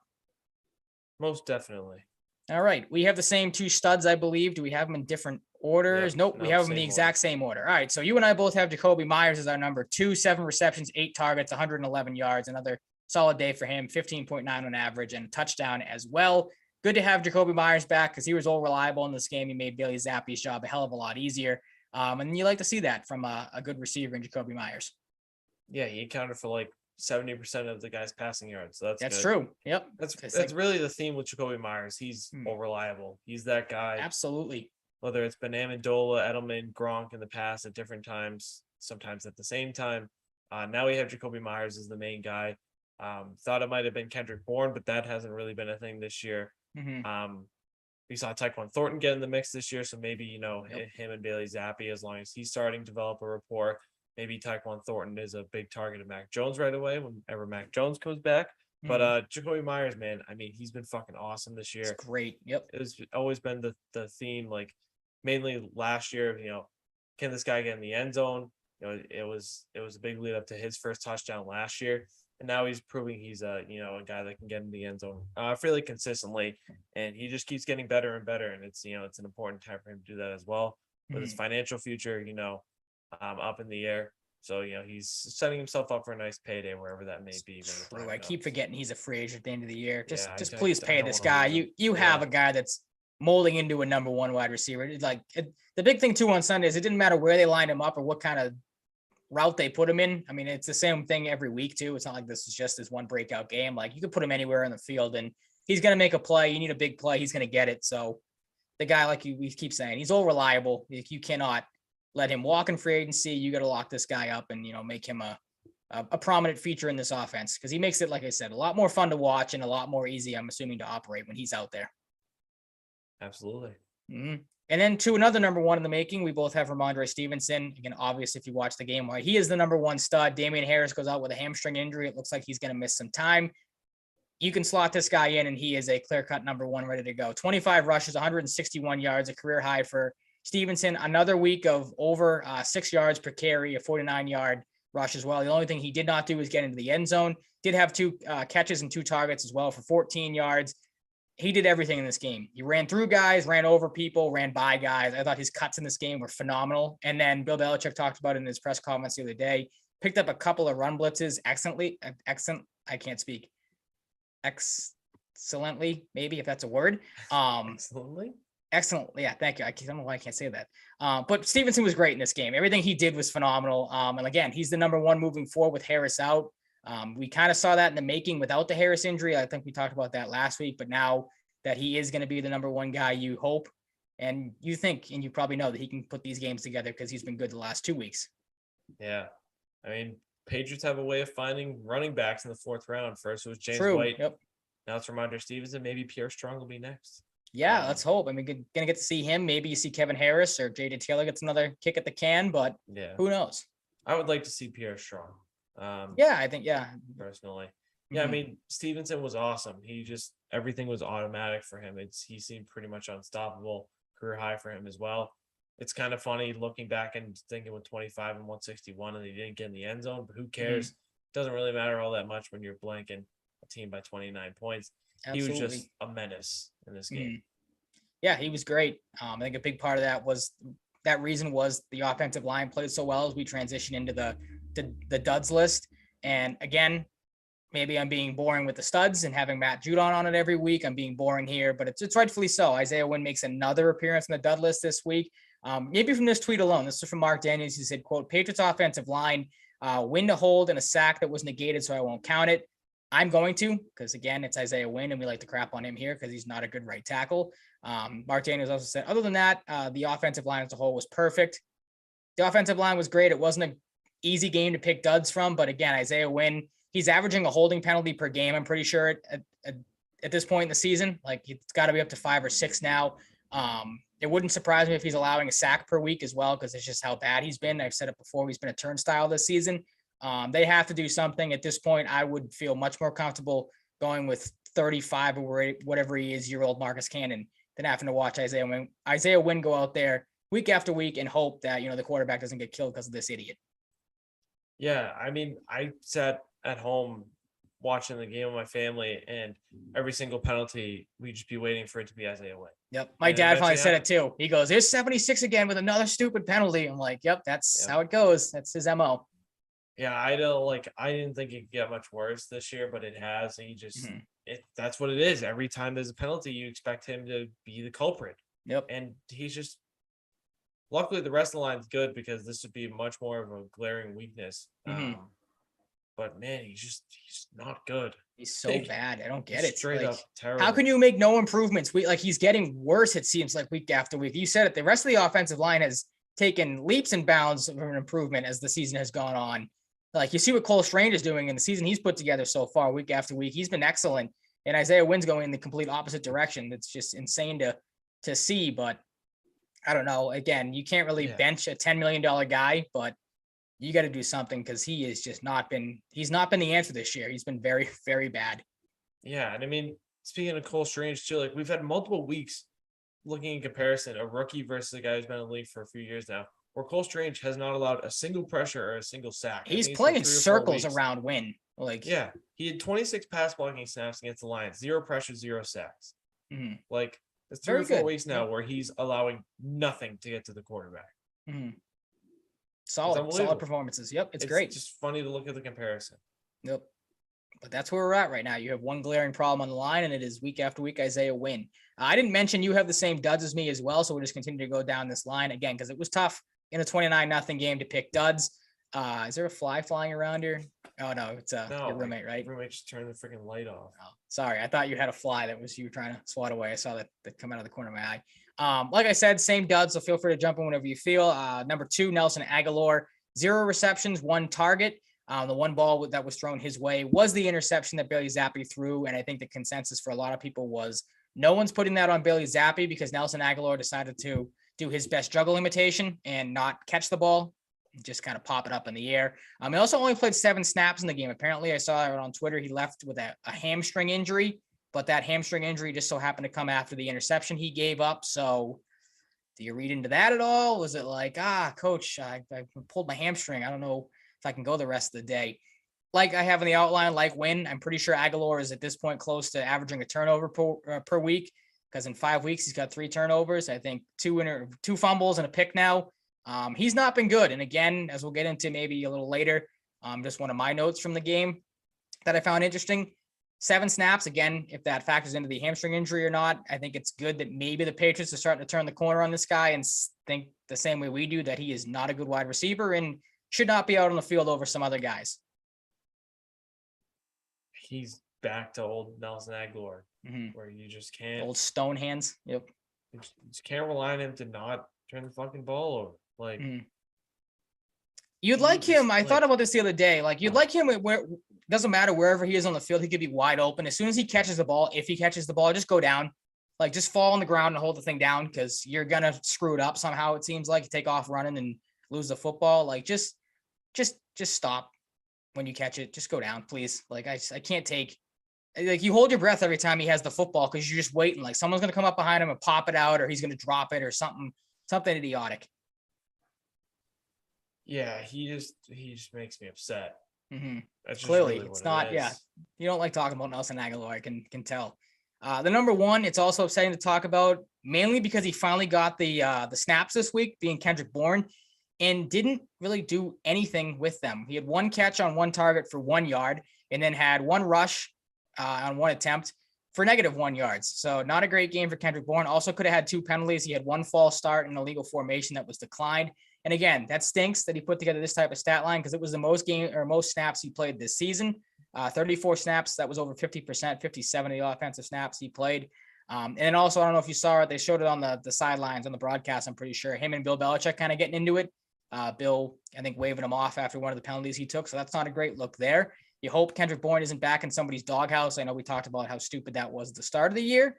But again, you get over 50% of the snaps and you don't do a ton with them. Kind of a frustrating day for Kendrick Bourne. I'm at the point now where I'm just not expecting him to do anything in any game for the rest of the year. So really? That just sucks. Because of the stat line or because of just like they don't trust you? Don't think they're going to trust him after this? At all. They don't use him at all. Even whether it's Mac Jones or Bailey Zappi now, they do not use him.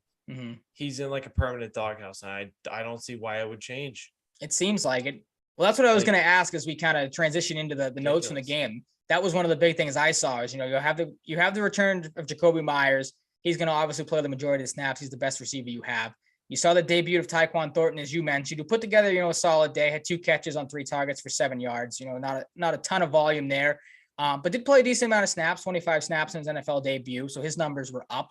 Little Jordan Humphrey was down. We saw him get released. I think he's on the practice squad now. Yeah. We saw Nelson Aguilar have his snaps diminished to 7, but again, does the hamstring injury factor into that? Devontae Parker's snaps were down. He had 31. That was a season low. Didn't have any catches. He did have 2 balls thrown to him that were both pass interference penalties. So again, they're trying to dial up the home run ball to him, and they're getting lucky with the pass interference penalties. And then you had Bourne play an uptick in snaps, season high of 34. So that's what I was going to ask is, are we finally seeing the Patriots, again, changing of the guard type of thing where maybe they're giving some more guys some opportunities here? But like you just kind of mentioned, you don't think Kendrick Bourne is going to be a staple in this offense moving forward. Do you think guys like Parker or Aguilar could have their snaps diminished a little bit more as the season goes on, especially with Thornton back? Because you're going to have to see what you have in him. Yeah, I think Kendrick Bourne's pretty much going to be a non-factor, and Devontae Parker is going to be like a matchup dependent guy. I think it's kind of showing at this point because another game he just didn't do much, which is weird because Oruwariye was hurt and not playing. Yeah, So they I'm really kind of again, surprised. they didn't really target him at all, other than the 2 pass interference balls that were thrown his way. So like maybe that wasn't the game. You would have thought maybe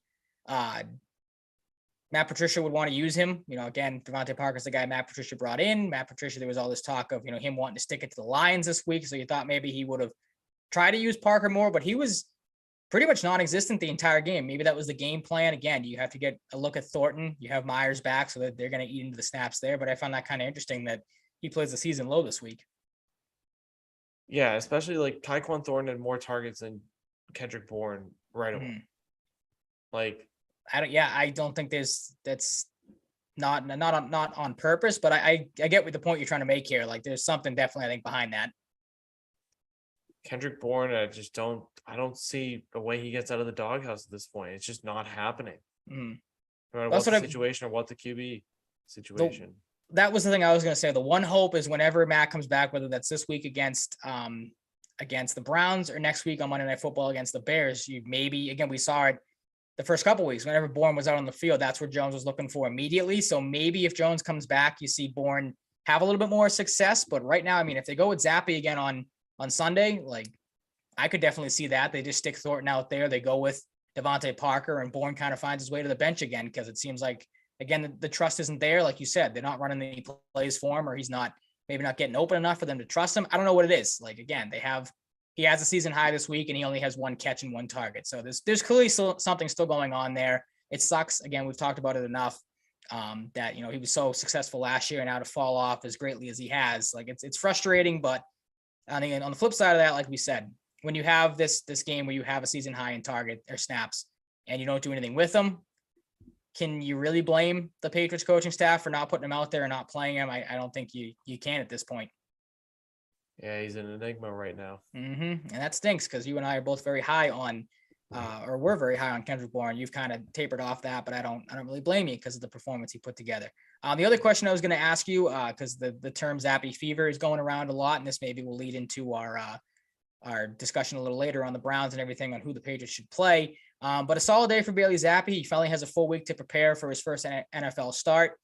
Puts together a solid game, 188 yards, a completion percentage over 80%. Had a touchdown, had a pick as well. But again, the pick really wasn't on him.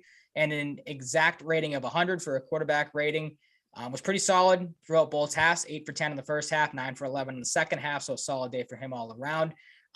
So far in his Patriots career, I saw this tweet the other day, or this stat, he's led the Patriots on to 7 scoring drives and 9 opportunities. So pretty efficient there. Your thoughts on Zappe's game again with a full week of preparation and moving forward? Would you play him heading into the Browns game, or are you maybe sticking with Mac Jones if he can trying to think of the word here, stick it out and deal with the injury he's been going through?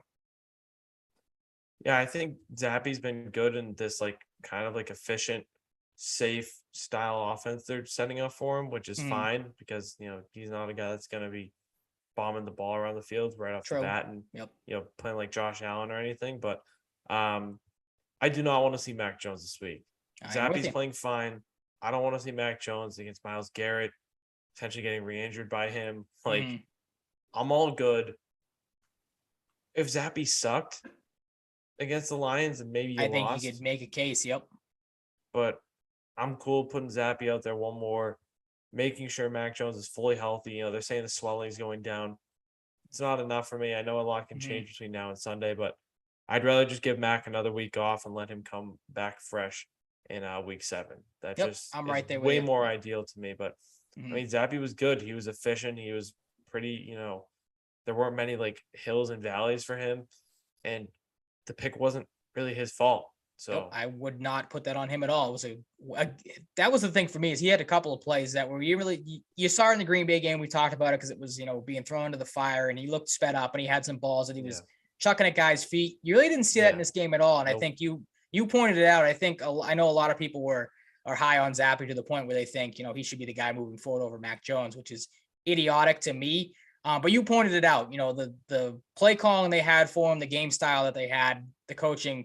of, not taking all these chances, playing it safe, being efficient. I think that's where, that really shined through. And I know we crapped on the decision to bring them both in, but if that's kudos to, Matt Patricia and Joe Judge for calling that up, then I think this was kind of their shining moment so far this season.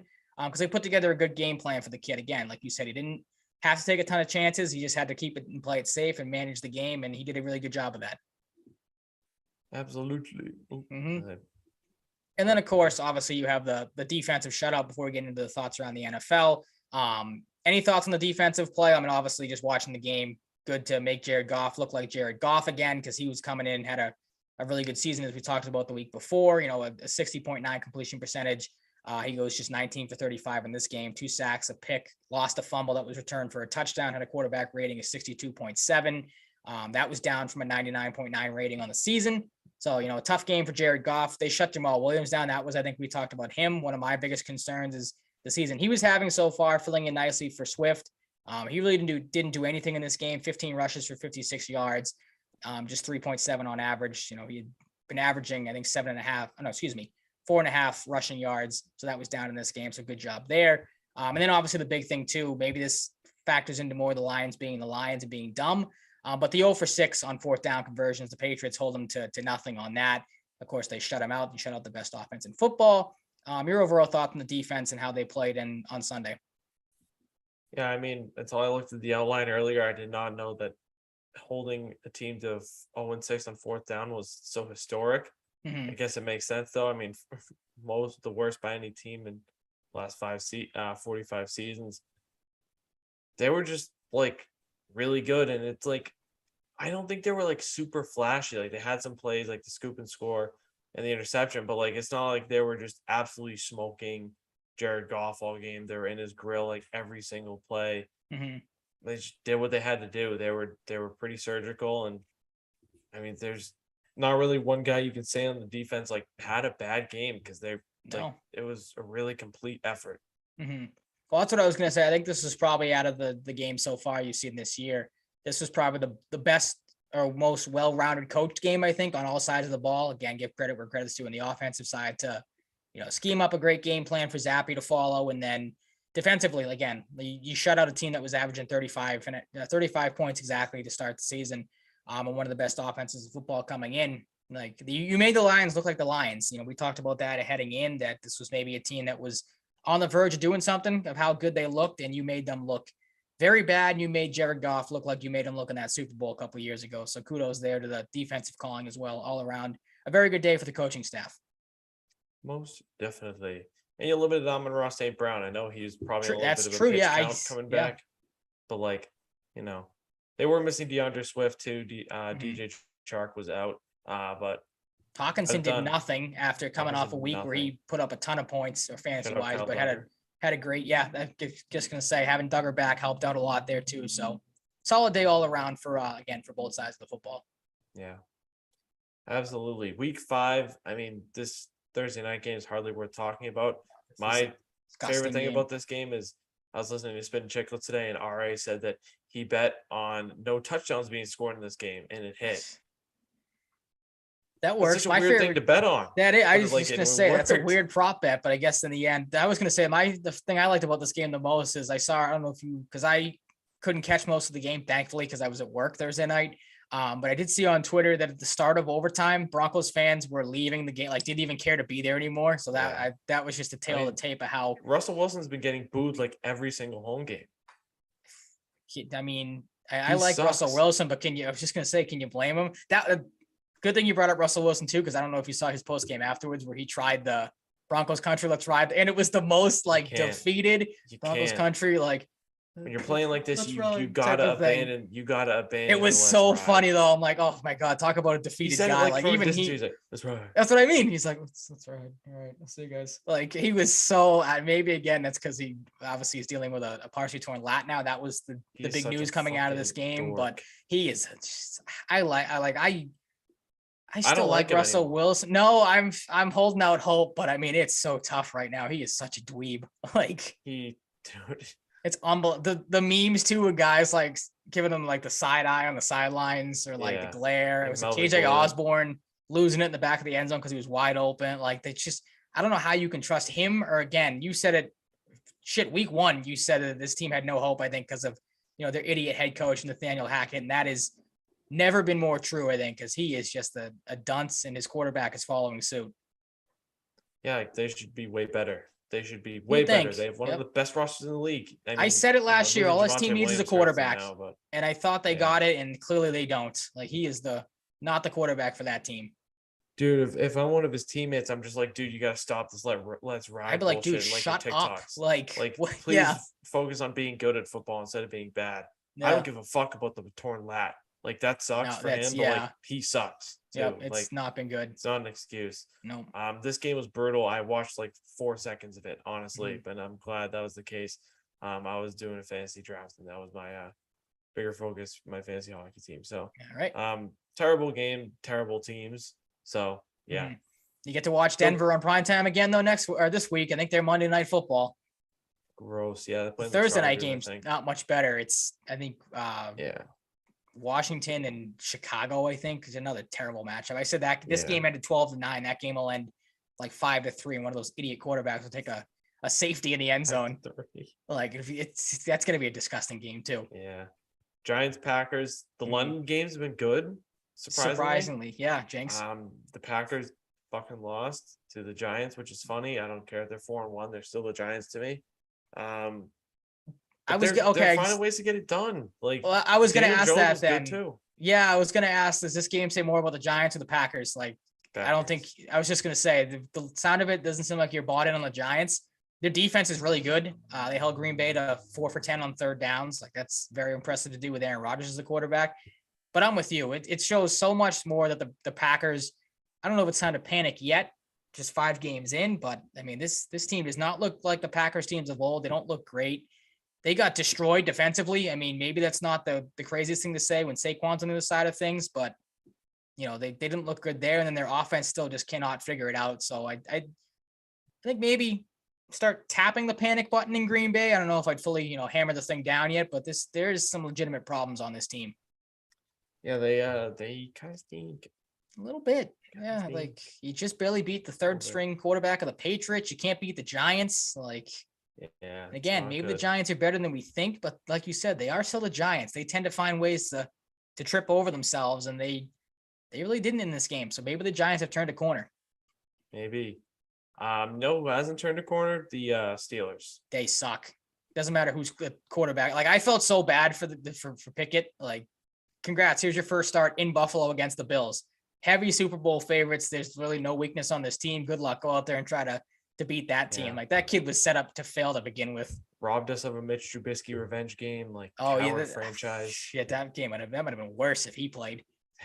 Good for Pickett though, sticking up for himself. I don't know if you saw the end of that game. The fights that started breaking out where I can't remember what lineman it was or linebacker for the Bills that like tried to snap his leg, it looked like, and he just wasn't having any of it. So I mean, there's some fight in that kid. At least that's good. But this is just all Bills all the time in this game. Yeah, it was. They just absolutely shit pumped the Steelers. Josh Allen, 4 touchdowns on just 20 completions. Pretty ridiculous. Ridiculous, yeah. Add another 42 yards on the ground. Stephon Diggs, still him. Gabe Davis, 99-yard touchdown. I had a Randy Moss stat line at one point, like similar to the 3 for 163 and 3 he had with the Vikings back in the day. He had 99 or 98 and then like a 67-yard bomb on top of that too. So it's like, have a nice day there. Nick Jensen just partially put, I think, Lauco in a headlock, so the Bruins have a power play. Nice. But yeah, the Bills 38, Steelers 3, terrible franchise. The Steelers, the 49ers played another terrible franchise. The Panthers, Matt Rule got fired the day after this. Jeff Wilson played really good. Yep. I mean, his contract from the start was ridiculous. I don't care how high you are at the guy, and now he's out of the mix. Baker Mayfield suffers a sprained ankle. Christian McCaffrey is their whole team. DJ Moore, like, I don't know how you're not trading him at the deadline at this point. You got to give up if you're the Panthers. You have to do something, yeah. You got to start selling some pieces here. I think Christian McCaffrey is bound for Buffalo. If I would say Saquon Barkley if the Giants weren't playing good, but I think if the Bills want to go all in and add to an area of the team they need, that's a scary fit because I know I just said that team doesn't have really one clear weakness, but it's their run game. If they get him, forget about it. Like, Yeah. Josh Allen could just bomb the ball to him 10 times a game and they'd be all set. Like, he doesn't even have to run the football. But Yeah, I mean the Panthers are just not even really worth breath. no, talking they about. are so again, if it wasn't for the Texans, and maybe not, because the Texans at least put together a win this week, like the Panthers might be the worst team in football. Like there It's is like the Texans, the Steelers. no hope for that team. I mean, the Jaguars look bad again. That's So maybe true. they're Yeah, I going might back have. down to Yeah, earth. might have jumped the gun a little bit on the Jaguars there. Yeah, I mean 37-15 for the 49ers. Mhm. Probably one of the easiest close to 40 bombs you'll ever see. Yep. Panthers are just so bad. The Chargers beat the Browns by 2 points. Austin Eckler is nasty. He's back. Thank God I did not trade him in Staley fantasy. is a weirdo. Brandon Staley is a weirdo. Nick Chubb is also nasty. Yep. This was Brand- an eventful game. Brandon Staley is going to be. I know. I'm so glad I picked that team to go to the Super Bowl, not realizing that their head coach was as big as an idiot as he is, because he's going to be what screws that team. I don't know why. Again, he bit into the analytics. Going forward on 4th and 2 from their own 45 when you're up, like just. You had Austin Eckler, like you said, who went off. He had 16 rushes for 173 yards, 4 catches. I didn't have the yardage in here too, but I think he had a decent amount of yardage, in the air as well. Clearly, he's back. I don't know why you wouldn't just use him to either run for that 4th and 2 if you just so desperately want to go for it, or have a little pass to him out into the flat. Like the fact that you just try to bomb it downfield to Mike Williams, the play calling was a joke to begin with, let alone just even going for it. And then, like you said, Nick Chubb is kind of the dominant force in that Browns team. Jacoby Brissett has a chance to win the game again. They get him into field goal range and you miss a field goal. Like Chargers very easily should have lost that game. And Keenan Allen, I don't know if you saw him on Twitter, was going off, being like, what the fuck are we doing? Like, so there's some things Brandon Staley has to answer for with that team. And, hopefully he can put his stupid analytics aside and just kind of coach the game of football in the moment and just say, well, let's kick or punt the ball away here. And Jacoby Brissett has not been great in these late game situations, as I was going to talk about in the game plan for them. He has 2 drives at the end of games that have ended in interceptions this season already. So maybe not up for the big moment. Maybe you try to force him there to do that, and instead of handing the ball back on your own 45, like that was idiotic play call. Yeah, it was. I just can't believe that a team that has so much potential just has this weirdo coach and Brandon Staley. It's really literally weird. standing in their way. Like that team could be so much better. Yeah. Speaking of teams that are really good though, the Eagles escaped the Cardinals, but Another they idiot moved moment in 5-0. this game. Yep. Did you see any of this? How this game ended at all, or are you? I'm like trying to jog my memory. I'll do it for you, because I was watching into this game and I'm like, ooh, the Cardinals might have a chance here to knock off the Eagles, and it was kind of not the same, but a little similar to how the Dallas lost their game last year, where Dak ran the ball and didn't have any timeouts and didn't have to, or if you remember that game correctly, kind of ran out of time there at the end. Kyler Murray did almost the same thing. He rushes for 9 yards on 2nd and 10 with 36 seconds left, no timeouts. Spiked the ball to bring up 4th down. And first forces Matt Amendola, who had been kind of iffy, to hit a 43-yard field goal, which obviously he missed. They showed Cliff Kingsbury on the sideline kind of shaking his head afterwards, like, what are we doing here? So clearly there was either some miscommunication there, or, Kyler just kind of took off on his own and maybe didn't know the situation, didn't know the clock. So again, the Cardinals, I said Kyler on Sunday, like I was talking to a couple of people, like I think Kyler Murray might be the most overrated player in the NFL, because you have moments like this. And then Cliff Kingsbury he might be the most overrated coach, because he's another one that just does not impress me. Like the Cardinals had this game, probably the best chance any team has had to beat the Eagles so far this season, and they just flubbed it all away because of just pure stupidity again. Yeah, I'll add this too. I don't think having kickers that got cut by the Jets is the best idea. Oh, probably not. No, I didn't know that, but now that you told me that's definitely not a recipe for success. Yeah, I mean, Kyler Murray's got all this talent and just no brain. He's just a dumb football player. Seems and like the it. Eagles Like, there's no common sense. Amazing in this game, but they got it done. So that's all you can ask for sometimes. Absolutely. The Cardinals are just stupid. I'll make my firm assessment on them though when DeAndre Hopkins is back in a couple weeks. True. Good point. Yep. So, Texans and Jaguars. a typical AFC South stinker. The Another Texans game. pull off their first win of the year. Jaguars back to stinking. Damian Pierce not doing the stinking. Nope. He's in that mode right now. He's their best player. Another, close to 100-yard rushing game, another touchdown. Made the mistake of trading him in one of my fantasy leagues right before he broke out. So not a great decision there by me. Travis Etienne finally showed up in this game, 10 rushes, 71 yards. I think second straight game he is outsnapped and outplayed James Robinson. So maybe there's a changing of the guard there. But yeah, like I said, I bit too much into the Jaguars. I think I took the cheese at the start of the season because Trevor Lawrence is, fallen back into the bust category maybe because he has not looked great the last couple of games. 2 picks, a quarterback rating of 54. I was talking to a friend of mine yesterday. I don't know what has happened to the Jaguars to go from, Christian Kirk dominating their offense to start the season and James Robinson looking really, really good to really not using Robinson anymore, not using Christian Kirk. I don't know what the coaching decisions have been in Jacksonville, but I don't know. Maybe you're onto something here. The Jaguars might be back to stinking, and the Texans get their first win and kind of a laugher because this was not a enjoyable game to watch from what I heard. It most definitely was not. Bears Vikings win 29-22. Justin Jefferson nasty. Dalvin Cook nasty. I'm drawing blanks in this game. I didn't catch a ton of this game. So there was, other than like you just said, Jefferson and Cook finally broke out and Jefferson kind of returned to form after a couple of, very pedestrian weeks for his standards. Like the fact that he goes again, 12 receptions on 13 targets for 154 yards and doesn't find the end zone is kind of ridiculous. And then again, just Dalvin Cook able to do what Dalvin Cook does and rush for 2 touchdowns was good to see. Kirk Cousins had a good game, obviously. Other than that, not a ton to know about in this game because I didn't see a ton of it. Yeah, me neither. I wasn't really too bought in on this one. Saints and Seahawks. If the Saints scored 7 more points, it would have been scoregami. Would it? Oh, that's a shame.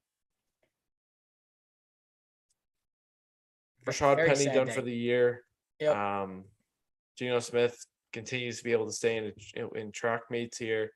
Alvin Kamara was really, really good, as expected. It's a good game for him to pop off. And Taysom Hill was the story of this one. I mean, I wonder how many people. My first thought was how many people started him in fantasy because there are probably some sickos out there that keep him around for the occasional situation where they want to throw him in there. And if they did this year, they made it like bandit.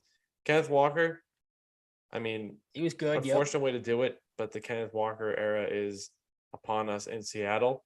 Very good young player. But the Seahawks, again, I underestimated them. They're staying in these games, whether they win them or lose them. They're staying in these games. They're putting up points. It's kind of weird because it's not a good team. It's kind of wild to think that the Seahawks with Geno Smith might be better off right now than the Broncos are with Russell Wilson. Like, just let that sink in for a second and how stupid that sounds. But Geno Smith's been an enigma this season. I don't understand how he continues to put up games like this. Like, you're waiting for him to fall out. Like, okay, this is just a flash in the pan. He's going to turn back into Geno and have a game where he comes out and throws like 3 picks and has 5 completions. And he just continues to put up numbers and just continues to have these stellar games. And you're like, all right, this is absolutely asinine. Where is this coming from? But maybe that's the Pete Carroll effect. And again, maybe that's what's factoring into Russ stinking so much in Denver is, maybe Pete Carroll deserves a lot more credit than maybe people are giving him. Yeah, I think you'd have to make that case at this point with how things are going. Jets 40, Dolphins 17. Yep, just like everyone predicted and expected, the Jets to drop a 40 bomb on 5 weeks into the season. It was a quiet 40 bomb too. It was. Yep. The game was not on red zone very much. I felt like so. I was not out of the loop on it a little bit. Yeah, my dad and I were trying to follow it. Again, we had red zone on the entire day. We kept sawing the game kind of flash at the bottom of the screen, like, oh, the Dolphins and the Jets are close game. That's a game that's maybe going to come down to the wire. Maybe be close in the end. And then we looked and we were like, wow, that game got out of hand fast. I think I can't think of the running. Breece Hall, I think he pretty much just took over that game for the Jets. He finished with a ridiculous day. He had 97 yards, a touchdown, 2 catches for 100 yards. Like that's ridiculous.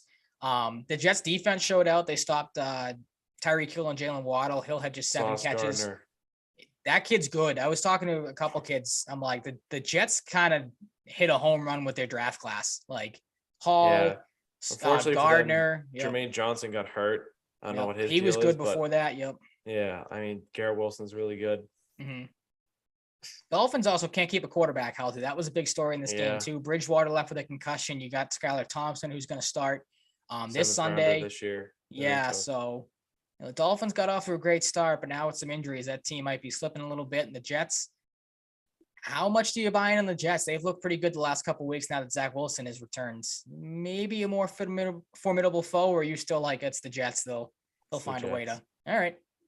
But we'll see. Sauce Gardner is going to be a problem for like everybody at this rate. He hasn't really given us a reason to believe otherwise. No, very good. Any receiver, he shut down friggin' Tyreek Hill. Mm-hmm. When you can hold, I mean, they both no incompletions either one of their ways. He'll go 7 for 7. Water goes 3 for 3. But when you can hold him to 70 yards combined, doing a pretty good. Ain't no coincidence that they're pretty good job for 70 yards. Mm-hmm. So that was something weird game. Cowboys beat the Rams. The Rams making my Super Bowl prediction look terrible. They're frauds. I hate to break it to you, but watching that team, they are frauds. Their whole offense, I said it last week, I'll say it again. It's Cooper Kupp. That's it. Like if you shut him down, which is very tough to do, you're going to beat the Rams because Matt Stafford has kind of fallen back into, end of his Detroit Lions career. Matt Stafford, he has not looked good this season. Well, I'm going to make a declaration. Okay, right here, right now, 9-16. I think the Bills are going to win the Super Bowl. Lock, L word. I'm putting the L word on it. All right. I picked them to lose to the Rams. I've seen enough around the league. Look, sizing up some contenders. I think they're a lock. I don't think the Eagles will beat them if they play in the Super Bowl. I think it's the Bills' year. There really officially isn't a team declaring it the Bills' year. All right. I think maybe the Chiefs might have something to say about that, but right now, all right. Nope, I'm right. I'm correct. Okay. All right. Just don't even bother watching the rest of the season. All right, we'll just shut it down there.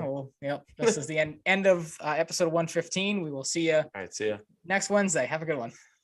I hope people didn't. Everyone just checks out like, oh shit, all right, show's done. Goodbye. Yeah, Cooper Kupp. I mean, I feel like Cooper Kupp's gonna have anywhere from 7 to 20 catches a game for the rest of his life. Mm-hmm. Like every single week. Every single week. I think you can put the L word on that because again, they don't throw. It's again, I've seen the jokes that like I said it last week that Matt Stafford only throws the white guys. Their offense, Kupp, is it Skoranek or whatever his name is, and then Higbee.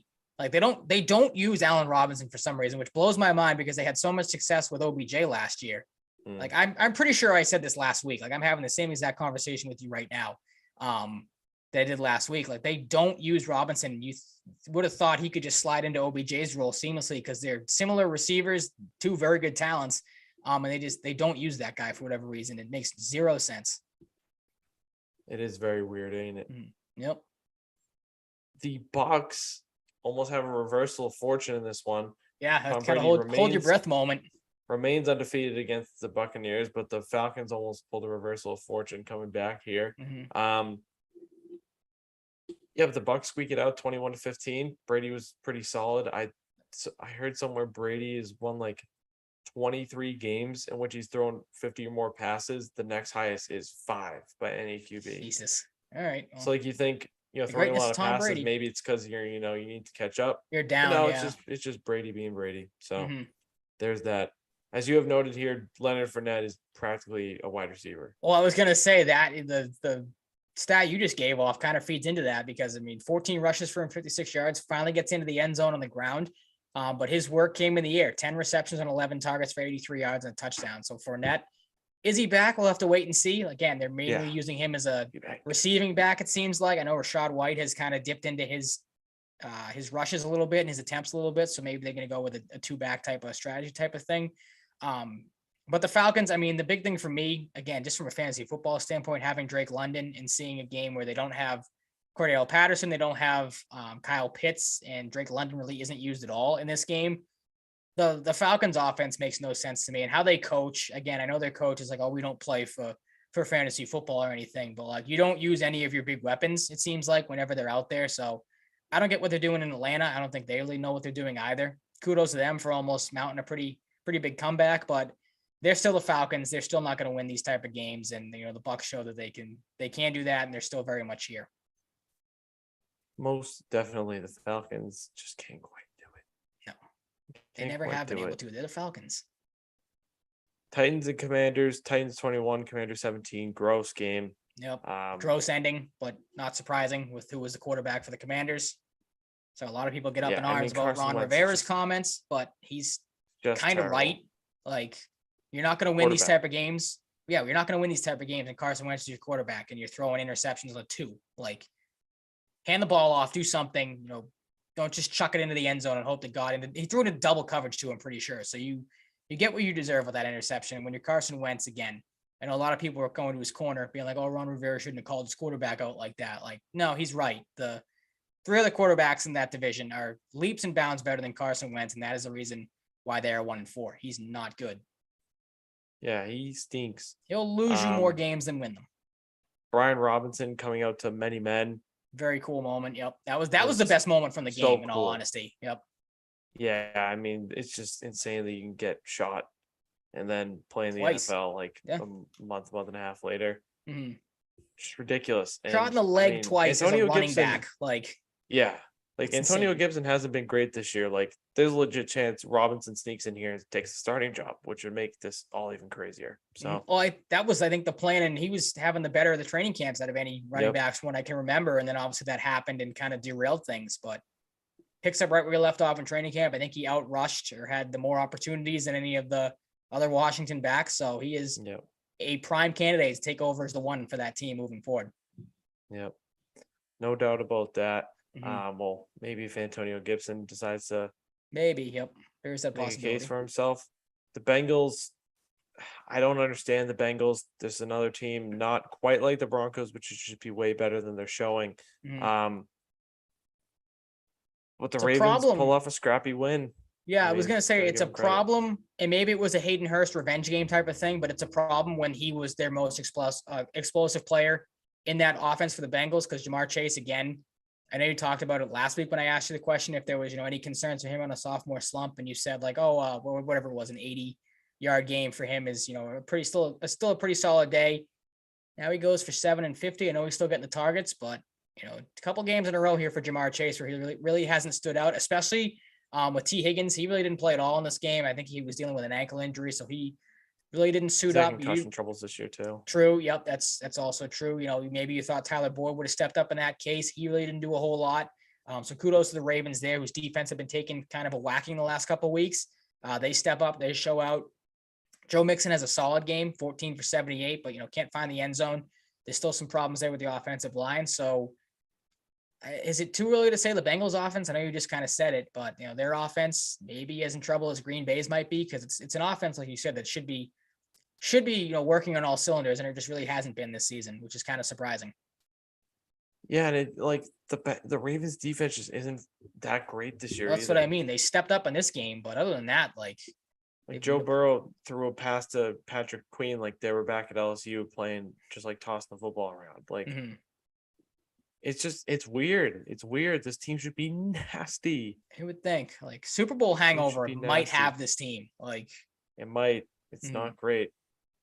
And then Lamar too. I was just going to mention really quick. He puts together another MVP caliber. Not a great stat line. Again, not a world-beating stat line or anything. But the last drive he goes on, where it's just Cincinnati. Whatever he did, Cincinnati couldn't stop it. 2 passes to Mark Andrews to go for 15 yards in that last drive, and then 3 rushing attempts to go for 26 yards. He was again barreling over guys and running through people.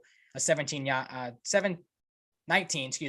yarder to cap it all off, to put Robo kicker out there, Justin Tucker for the game-winning field goal. Like automatic. Yeah, you have to put a hex on Justin Tucker for him to not make a big field goal. Yeah, that might not even work. Like he is just so automatic. The funny thing too is all the field goals he kicks, it's not like they're ever, like, oh, those might not go in. They're all just so dead center, perfect kicks. It's unbelievable how automatic he can be. But dude, he put what did he do after one of his kicks? He was like something like this, like he started laughing. The shrug. He was like, yeah, well, whatever. Like, yeah, that's what I do. Fucking nasty. Yeah, that's what I do. Pretty I much. do it night in and night out. But yeah, again, just another type of pay the man moment for Lamar Jackson. He's been excellent this season, and he really has done nothing wrong, and that's why the Ravens lead that division. Most definitely. The Chiefs, 30-29, squeaking one out against the Raiders. I had a coworker tell me that apparently the record for least amount of yards scoring 4 passing touchdowns in a game was 93 before Kelsey did it in 25. Yeah. That's the funny thing I saw for that course. All the people, as soon as Travis Kelsey does anything, they have to compare him to Gronk, and everyone was like, "Oh, Gronk and Brady would never do these type of things." It's like, no, you're right. Gronk never had 4 touchdowns on 25 yards. Well, no, I think it was. I'm almost certain it was. I always say her last name wrong. Brianna. I know I saw the goal too. Krejci. Oh, the Krejci scored. I didn't see who it was. That's good. Krejci. Oh my God! Yes. Yeah. But I was gonna say I think it's Brianna Pyre, if I pronounce her last name right. That she was like, yeah, Pire. Is it Pire? Okay, whatever it is. Bruss is not returning to the game. Oh, that's not good. Whatever it was, she was like, yes, you're right, because Gronk and Brady never connected for any sort of, or had any monstrous games, or never had any sort of, big touchdown games or anything like that. And it's right. Like, yeah, people are right. Gronk wouldn't have put together 4 touchdowns in on 25 yards. He would have put together 4 touchdowns and had 3 of those touchdowns, him be rumbling down the sideline, bouncing off guys, running through people. Like, Travis Kelsey had the easiest 4 touchdown game you'll ever see.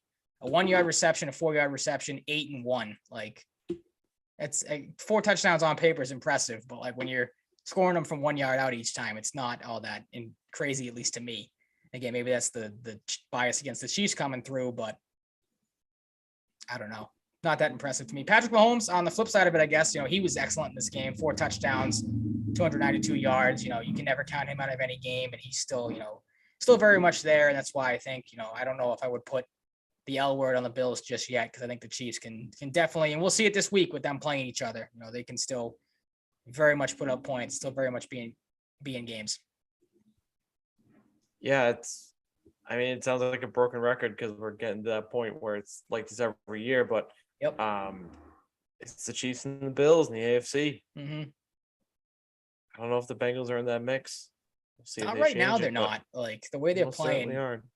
And then the other thing too from this game, Vegas, Josh McDaniels being dumb, just kick the point after attempt at the end of the game, or to tie the game, make it 30-30. And again, it's Patrick Mahomes. It's tough to stop him, but your defense had done it before. Max Crosby was having a great game, 2 sacks, 3 tackles for a loss, was in on Mahomes a couple of times. Send him after him. Maybe you get a play at the end of the game. Like, there's 4.5 minutes left. Get a stop. See if you can kick a field goal and win the game. You saw it a couple times from multiple games this week where teams are going for 2-point conversions instead of point afters. Like, again, the analytics coming into it. We talked about it in the Chargers game. Like, just make the right decision here. Don't be stupid. Like, it's kind of maddening. This is where we're heading right now, with everyone deciding to go for 2-pointers instead of PATs. Yeah, I agree. Mm-hmm. Josh Jacobs having quite the year when he was great in this game in the near future. So that's gonna wrap up week 5. It it's just kind of an okay week to me. Nothing too crazy. Yeah, nothing wacky like a lot of the shit we saw in the first 3 weeks. Mm-hmm. Washington has the goalie pulled. Around 2:30 left. A little scrum in front of them. Good defensive stand there. Please. The Bruins not letting the puck, go through. It's weird seeing Connor Brown on the Capitals. It's just kind of different. The Cleveland Browns, week 6 for the Patriots. How are we feeling about them Browns? I'm not sure, because like I said, there's a lot to like about the Browns. I'm sure you'll get into it in a second when you do kind of the player rundown on both sides of the ball. But Nick Chubb has had an excellent season so far. He's looked unstoppable so far this year. David Njoku, he's kind of rebounded, had a solid season. Amari Cooper's been that guy that they expect him to be this year. Kareem Hunt always plays the Patriots well. That's a big thing for me, stopping him this week, because he's put together 2 very solid games, of course, when he was with the Chiefs. But on the flip side of things too, like, you just played a quarterback and Jared Goff, who had put together a solid season so far, but you made him look pretty pedestrian. You're kind of in the same boat here with Jacoby Brissett.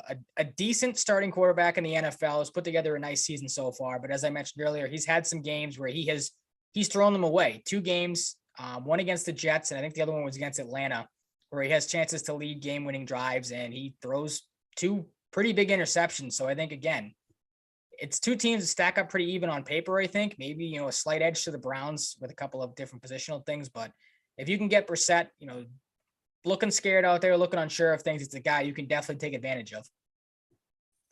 Yeah, and it's kind of been the billing with Cleveland this year. They're just going to run the ball when Deshaun Watson's out. And Jacoby Brissett might be decent. Like, he's had moments, but he's also had moments that, it looks like he's a backup, which is what he is. That's what I mean. Yeah, he's a fill-in right now. He's done a solid job. It makes them unpredictable. Yeah. And I mean, you said Njoku's been good. I feel like every single week I watch Donovan Peoples-Jones make this insane catch, yeah, but just barely be out of bounds. So you got to watch out for him for big plays, particularly in the end zone. Amari Cooper's been solid. Nick Chubb is just like, if he'd give the MVP to a running back right now, I think he'd give it to Nick Chubb. Like, absolutely, yep. Every single game, automatic. He's so good. Grant Delpit's been really good on offense. John Johnson, as expected, has been good. Jeremiah Owusu-Koramoah, guy I wanted on the Patriots in his draft year, has been awesome. Denzel Ward's been solid. Martin Emerson Jr., Greg Newsome. They just traded for Deion Jones from the Falcons. I like that for them.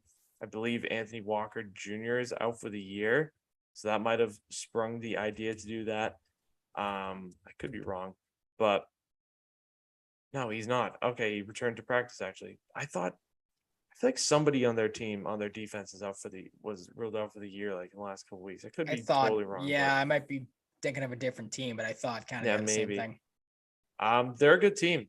I mean, they're good, like, enough, but not good to the point where like you're super worried about them. But like, they can make plays, like mainly on the ground. But you still got Peoples-Jones and Amari Cooper to deal with, and even David Njoku. But look, man, like, unless we're playing like an elite tight end, I'm just really not worried about the tight end position on any team with how good Kyle Duggar's been. I was just gonna say, with Duggar being back, that's huge. You saw that apparent last week with Hawkinson having one catch, I think, for like 3 yards or something ridiculous. So he could definitely shut down the Njoku and the Patriots. That was kind of my thing to watch too, as maybe we transition into that and just get your overall thoughts on the game. Is obviously you mentioned it, they kind of have a semi big three in Cleveland with Chubb, Cooper, and Njoku all put together solid seasons, and you look at what they've done against the Patriots in their career. Cooper's obviously got the most experience in 3 games. But the Patriots have pretty much kept him in check. Who scored the empty net goal? I saw him celebrating. Hampus. Was it? Okay, so defenseman getting involved. That's good. First career goal for Hampus. He hasn't scored a goal before this year. No, I mean first career. Oh, for the Bruins. Got it. I was like, might be. That's that would be fucking wild. That would be insane. But no, like I was saying, the Patriots have had success shutting down Amari Cooper in the past. Obviously, that Dallas game comes to mind against Stephon Gilmore, where he just completely shut down in that game. And again, different circumstances with Gilmore being the top corner. So maybe, Jack Jones will have his work cut out for him in this one. I have to assume he's going to get the brunt of Amari Cooper with how well he's played of late. But, one game from Njoku against the Patriots, 4 targets, 1 catch, and 11 yards. They've shut him down. Nick Chubb has 1 game in his career against the Patriots, rushed 20 times for 131 yards. So the Patriots struggled a little bit against him. The big thing, as I mentioned, keeping Kareem Hunt at bay the 2 games he's played against the Patriots, 2 100-yard rushing games, 228 yards, a touchdown, and then, of course, 3 touchdowns in the air on 10 receptions for 203 yards. So he's kind of been their nightmare situation. But if you can keep those guys at bay, and like you said, having Duggar back, that kind of negates Njoku. I'm sure, Jonathan Jones and Jack Jones will have their business with Amari Cooper. So have some faith there as well. The big thing is shutting down Chubb and Hunt. And, we've seen the Patriots, do well against the run as we saw last week. They struggled against it. So it's kind of a toss up for me right there when it comes to that. Yeah, I don't think they're going to have as good of fortunes this week against the run. I think we're going to see a big game from Nick Chubb. It's just he's that unstoppable. Might be like a little bit of unstoppable force meets a movable object with, how the run defense played last week. But I think they're going to have a tougher time this week. And like you said earlier, Kareem Hunt has been an issue for the Patriots in the past. But I'm expecting another big game from Ramondre Stevenson as well on the flip side. I think Cleveland's run defense has not been good. It's another bad run defense it's going up defense against. That has potential to be good, I think, but just hasn't been very consistently this year from what I've seen. I think Ramondre can tear him up. I think, getting Devontae Parker open against Denzel Ward could be tough, but maybe they could pull that off. Jacoby Myers might get a lot of Greg Newsome or Grant Delpit, from the safety position if they want to line it up like that. But, that might be more of like a Hunter Henry type of thing for Delpit. But, you got John Johnson as well. So it's kind of a toss up to what happens, what they do lining it up in the safety position. but it's a defensive unit that's kind of had hills and valleys and hasn't been like a certified stud regime all year like they could be. Because I mean, it's a pretty good group of guys, but you know, we're talking so much about the secondary, but the biggest guy you got to look for, of course, is Myles Garrett. Mm-hmm. I feel like hasn't been like vintage Myles Garrett all this year. Yeah, it's been a slow, quiet start for him, it seems like. He's still most definitely Myles Garrett, so you got to be very cognizant true, of him, Jadeveon Clowney, love Owusu Koromo as well. It could be a tough game for the O-line, no doubt, but I have faith. You know, I'd be in a lot different headspace with them if we'd seen the O-line from the Miami game that we did not like, but they've really rebounded well these last few weeks in the O-line. Give me some confidence that they're going to win this game overall. Like, I think there's enough there for them to win this. I think it'll be close, but I think they're going to pull this one out. All right. And I do not expect Mac Jones to play. I'm expecting Bailey Zappi. That was going to be my question. After all the weapons you just named defensively, again, more so of those interior type of guys.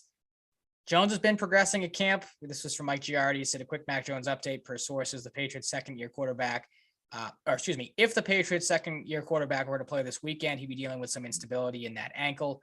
But depending on how it progresses this week, it could be managed in a variety of ways. The swelling, I'm told, has decreased. You said that earlier.